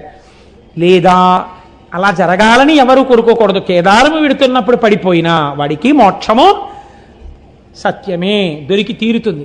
అటువంటి కేదారేశ్వరంలో ఆ శివాలయంలో ఒకానొకసారి ఒక విచిత్రమైనటువంటి స్థితి జరిగింది. ఆ వెలిసినటువంటి శివలింగం కొన్ని యుగాలైపోయింది. యుగాలైపోయిన తర్వాత శివాలయాల్లో శివలింగానికి ఒక గమ్మత్తు ఉంటుంది. శివుడికి పునఃప్రతిష్ఠ ఉండదు. ఎందుకుండదంటే శివలింగం అలా క్షీణించిపోయి ఏదో ఇంత మొక్కు ఉందనుకోండి, అదే శివలింగం అంతే. దానికో కవచమో మట్టో తొడిగేసి అంతే అభిషేకం చేస్తారు. అంతేగాని గుణపాలెట్టి తవ్వేసి మళ్ళీ పునఃప్రతిష్టలనే ఉండవు దానికి. కాబట్టి కొన్ని యుగాలు దాటిన తరువాత అంతం కొన్ని యుగంబులైన పిదపన్ హర్యశ్వ సంకాశుక కుంతీపుత్రకులల్ల లింగమును బల్కూర్మిన్ సమీపింప ఆద్యంతాతీతుడు శంభుడొక్క మహిషంబై పారుటన్ గాంచి కౌంతేయుల్ కడుభక్తిమై నుడిసి లాగన్ చిక్కెం పుచ్చం బటన్. ఈ పాండవులందరూ 5గురు కలిసి కేదారేశ్వర లింగ దర్శనానికి వెళ్ళారు. వెళ్ళి ఆ ఆలయంలోకి వెళ్ళి ఉన్నటువంటి చిన్న శివలింగం, అప్పటికి ఆ చిన్న శివలింగ దర్శనం చేసుకుందామని వెళ్ళారు. ఎక్కడి నుంచి వచ్చాడో పరమాత్మ, ఆయనకు అదో ముచ్చట. ఆయన ముచ్చట ఎందుకు అలాగంటే మనం ఏం చెప్తాం? అనమాచార్యులు వారు అడిగారు, ఏమిటయ్యా ఈ ఉయ్యాలలో కూడా ఏమిటి 2 భార్యల్ని చెట్టు 2 పక్కలా పెట్టుకుని? అది పిల్లలందరూ వచ్చారా, నువ్వేమో ఉయ్యాల ఎక్కి ఇటు శ్రీదేవిని ఇటు భూదేవిని పెట్టుకుని చక్క ఉయ్యాలు లొగుతుంటావా? పిల్లలు మనవలు మేమందరం నీ బిడ్డలు మేమందరం కూర్చుంటే నువ్వేమిటి 2 పిల్లల్ని పెట్టుకుని ఊగడం ఏమిటి అసహ్యంగా? ఏమిటి అలవాటు ఏమిటి నీకని అడిగాడు ఆయన. నాకు అర్థమైందిలే, అలల చెంచలమైన ఆత్మలందుండని కలవాటు చేసని ఉయ్యాల.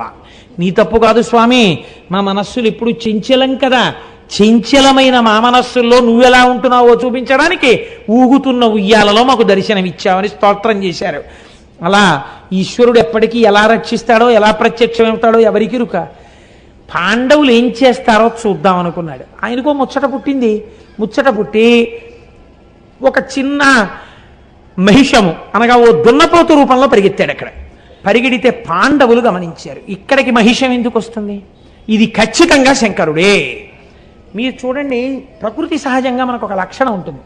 మీరు ఏదో వెంకటాచలం వెళ్ళామనుకోండి, వెంకటాచలం వెళ్ళి సహస్రదీపాలంకార సేవ అయిపోయిన తర్వాత మీరు లేచి స్వామివారి ఆలయంలోకి వెళ్ళిపోతారని లేచి నమస్కారం చేస్తున్నారు అనుకోండి, ఎవ్వరూ లేరు, ఏదో కాకినాడ నుంచి వెళ్ళిన వాళ్ళు 100 మందో 120 మందో ఉన్నారనుకోండి.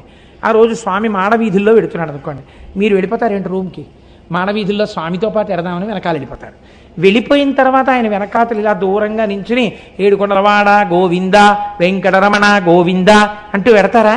కాసేపటికి ఇంకో కోరిక పుడుతుంది, ఒక్కసారి ఇలా పట్టుకుంటే అనిపిస్తుంది. ఇప్పుడు మీరు ఏం చేస్తారు? అవి ఇంతంత ఉంటాయి. వెళ్ళి అయ్యా ఓసారి పట్టుకుంటా ఉంటారు. వాళ్ళు అంటారు మీరు పట్టుకోలేరు అంటారు. సెక్యూరిటీ వాళ్ళు అంటారు పట్టుకోకూడదంటారు. అయినా మీరు ఆకలి చూపులు చూస్తున్నారనుకోండి, వాళ్ళ వంక ఒక్కసారి పట్టుకుందామని. పెద్ద ఎవరు లేరు పాపం, వీళ్ళు ఏదో భక్తుల్లో ఉన్నారు, అందరూ కాకినాడ నుంచి వచ్చారు, అందరూ 120 మంది మాట్లాడుకుంటూ ఒక్కసారే కదా వచ్చారు, ఫోన్లే, వాళ్ళు ఏం ప్రమాదకరులు కారు, వీళ్ళు అయ్యప్ప స్వామి వెంకటాచల వైభవం చేసిన వాళ్ళు, అందుకని స్వామి వీళ్లతో మోయించుకోవడానికే ఇవాళ మాడవీధుల్లో తిరుగుతున్నాడు అని వాళ్ళల్లో దూరి వాళ్ళు మొయ్యాలి, నువ్వెవడివి కాదనడానికి, మోయించంటాడు స్వామి. అనగానే వాళ్ళు అంటారు కనుసైగ చేస్తారు అంటారు. అంతే, మన వాళ్ళు 120 మంది పల్లకీకి వాహకులే, మాడవీధులన్నీ మోసేస్తారు. ఇది యథార్థంగా జరిగింది మనం మేము వెంకటాచలం ఏమ్మా జరిగిందా లేదా? 120 మంది స్వామిని మోసేసి, మా ప్రసాద్ బాబు గారు అయితే ఎన్ని మాటలు, కోటేశ్వరరావు గారు వెంకటాచలం వైభవం చేసినందుకు మాడవీధుల్లో స్వామిని మోసేశామండి, ఎవ్వరు లేరండి మేమేనండి, వెంకటరమణ గోవింద ఏడుకొండలవాడ గోవింద అంటూ తిరిగేశామండి అని ఎంత పొంగిపోయారో. కాబట్టి ఇప్పుడు ఏమైంది? మన ఆర్తి తీర్చడానికి పరమేశ్వరుడు వస్తే మీరు పట్టుకోకుండా ఊరుకుంటారేంటి? పట్టుకుని తీరుతారు. మహిష రూపంలో వెడుతున్నా అంతటా ఈశ్వర దర్శనం చేశారు పాండవులు. ఆ లింగం మాత్రమే శివుడు అనుకోలేదు, అక్కడ వెడుతున్న మహిషమునందు కూడా శివుడే కనబడ్డారు వాళ్ళకి. ఇక్కడ పాదాలు పట్టుకోవడం కాదురా, మేం మహారాజులం, చక్రవర్తులం, కురుక్షేత్ర యుద్ధం చేసిన వాళ్ళం, తెగటార్చగలిగిన వాళ్ళం, కొన్ని కోట్ల మంది మీద అహంకరించడం కాదు, నా స్వామి దున్నపోతు రూపంలో వెళ్ళిపోతున్న ఇది శివుడే. అంతటా శివుణ్ణి చూడడం, కేదారంలో శివుణ్ణి చూశాకొచ్చింది వాళ్ళకి. కాబట్టి ఇప్పుడు దీని కాళ్ళు అట్టుకోవాలని ఆ మహిషం దగ్గరికి వెళ్ళారు. కాళ్ళు అందలేదేమంది, ఇది తోక అందింది. వాళ్ళు చాలు మా స్వామి తోక అందిందని గబగబ గబగబా ఈశ్వర స్వరూపంగా తోక పట్టుకున్నారు. వాళ్ళ భక్తికి మెచ్చుకున్నవాడై ఈశ్వరుడు తన పృచ్ఛభాగాన్ని అక్కడ విడిచిపెట్టి దాన్ని శివలింగంగా మార్చేశాడు. అదే ఇప్పుడు మనందరం దర్శనం చేస్తున్నటువంటి కేదారలింగం. కాబట్టి కేదారం వెళ్ళొచ్చాను అన్నవాడికి ఏం కనపడాలి? కనీసం అంతటా శివుణ్ణి చూడడం అభ్యాసంలోకి రావాలి. అంత పరమపావనమైనటువంటి క్షేత్రం కేదార క్షేత్రం. అక్కడే మనం ఎక్కుతున్నప్పుడే దూరంగా కైలాస దర్శనం అవుతుంటుంది. అదిగో కైలాసం కనపడుతోంది చూడండి అంటారు. ఆ మంచుకొండ చాలా విచిత్రంగా కైలాసంలాగే భాషిస్తూ ఉంటుంది. నిజంగా వర్షం ఆగి సూర్యకిరణాలు పడుతుంటే ఎంత అందంగా ఉంటుందో. నిజంగా కైలాసానికి సమీపానికి వెళ్ళి వచ్చినట్టే. కొందరు ఏం నమ్ముతారంటే శంకర భగవత్పాదాచార్య స్వామి వారు అక్కడే తన సత్యదండాన్ని విడిచిపెట్టేశారు అని నమ్ముతారు. అక్కడ ఒక పెద్ద శంకరుల సత్యదండం యొక్క ఫోటో ఉంటుంది, అక్కడే ఒక చిన్న ఆలయం కూడా ఉంటుంది. కాబట్టి కేదారము అంత గొప్ప క్షేత్రము. ఇవాల్టి రోజున మనం ఈశ్వరానుగ్రహం చేత ఉజ్జయిని వెళ్ళాం, మహాకాళ దర్శనం చేసుకున్నాం, కేదారం వెళ్ళాం, కేదారేశ్వరుడి దర్శనం చేసుకున్నాం. రేపటి రోజున అసలు లోకమునకు బలవంతులకు బలవంతుడెవడో, ఎవడి అనుగ్రహం చేత ఈ లోకములు నిలబడుతున్నాయో, ఎవడు భీముడో, మీరు రోజు శివాష్టోత్తరంలో భీమశబ్దంతో ఎవరిని పిలుస్తున్నారో అటువంటి శివలింగముల యొక్క దర్శనం కొన్ని రేపు మనం ప్రారంభం చేద్దాం.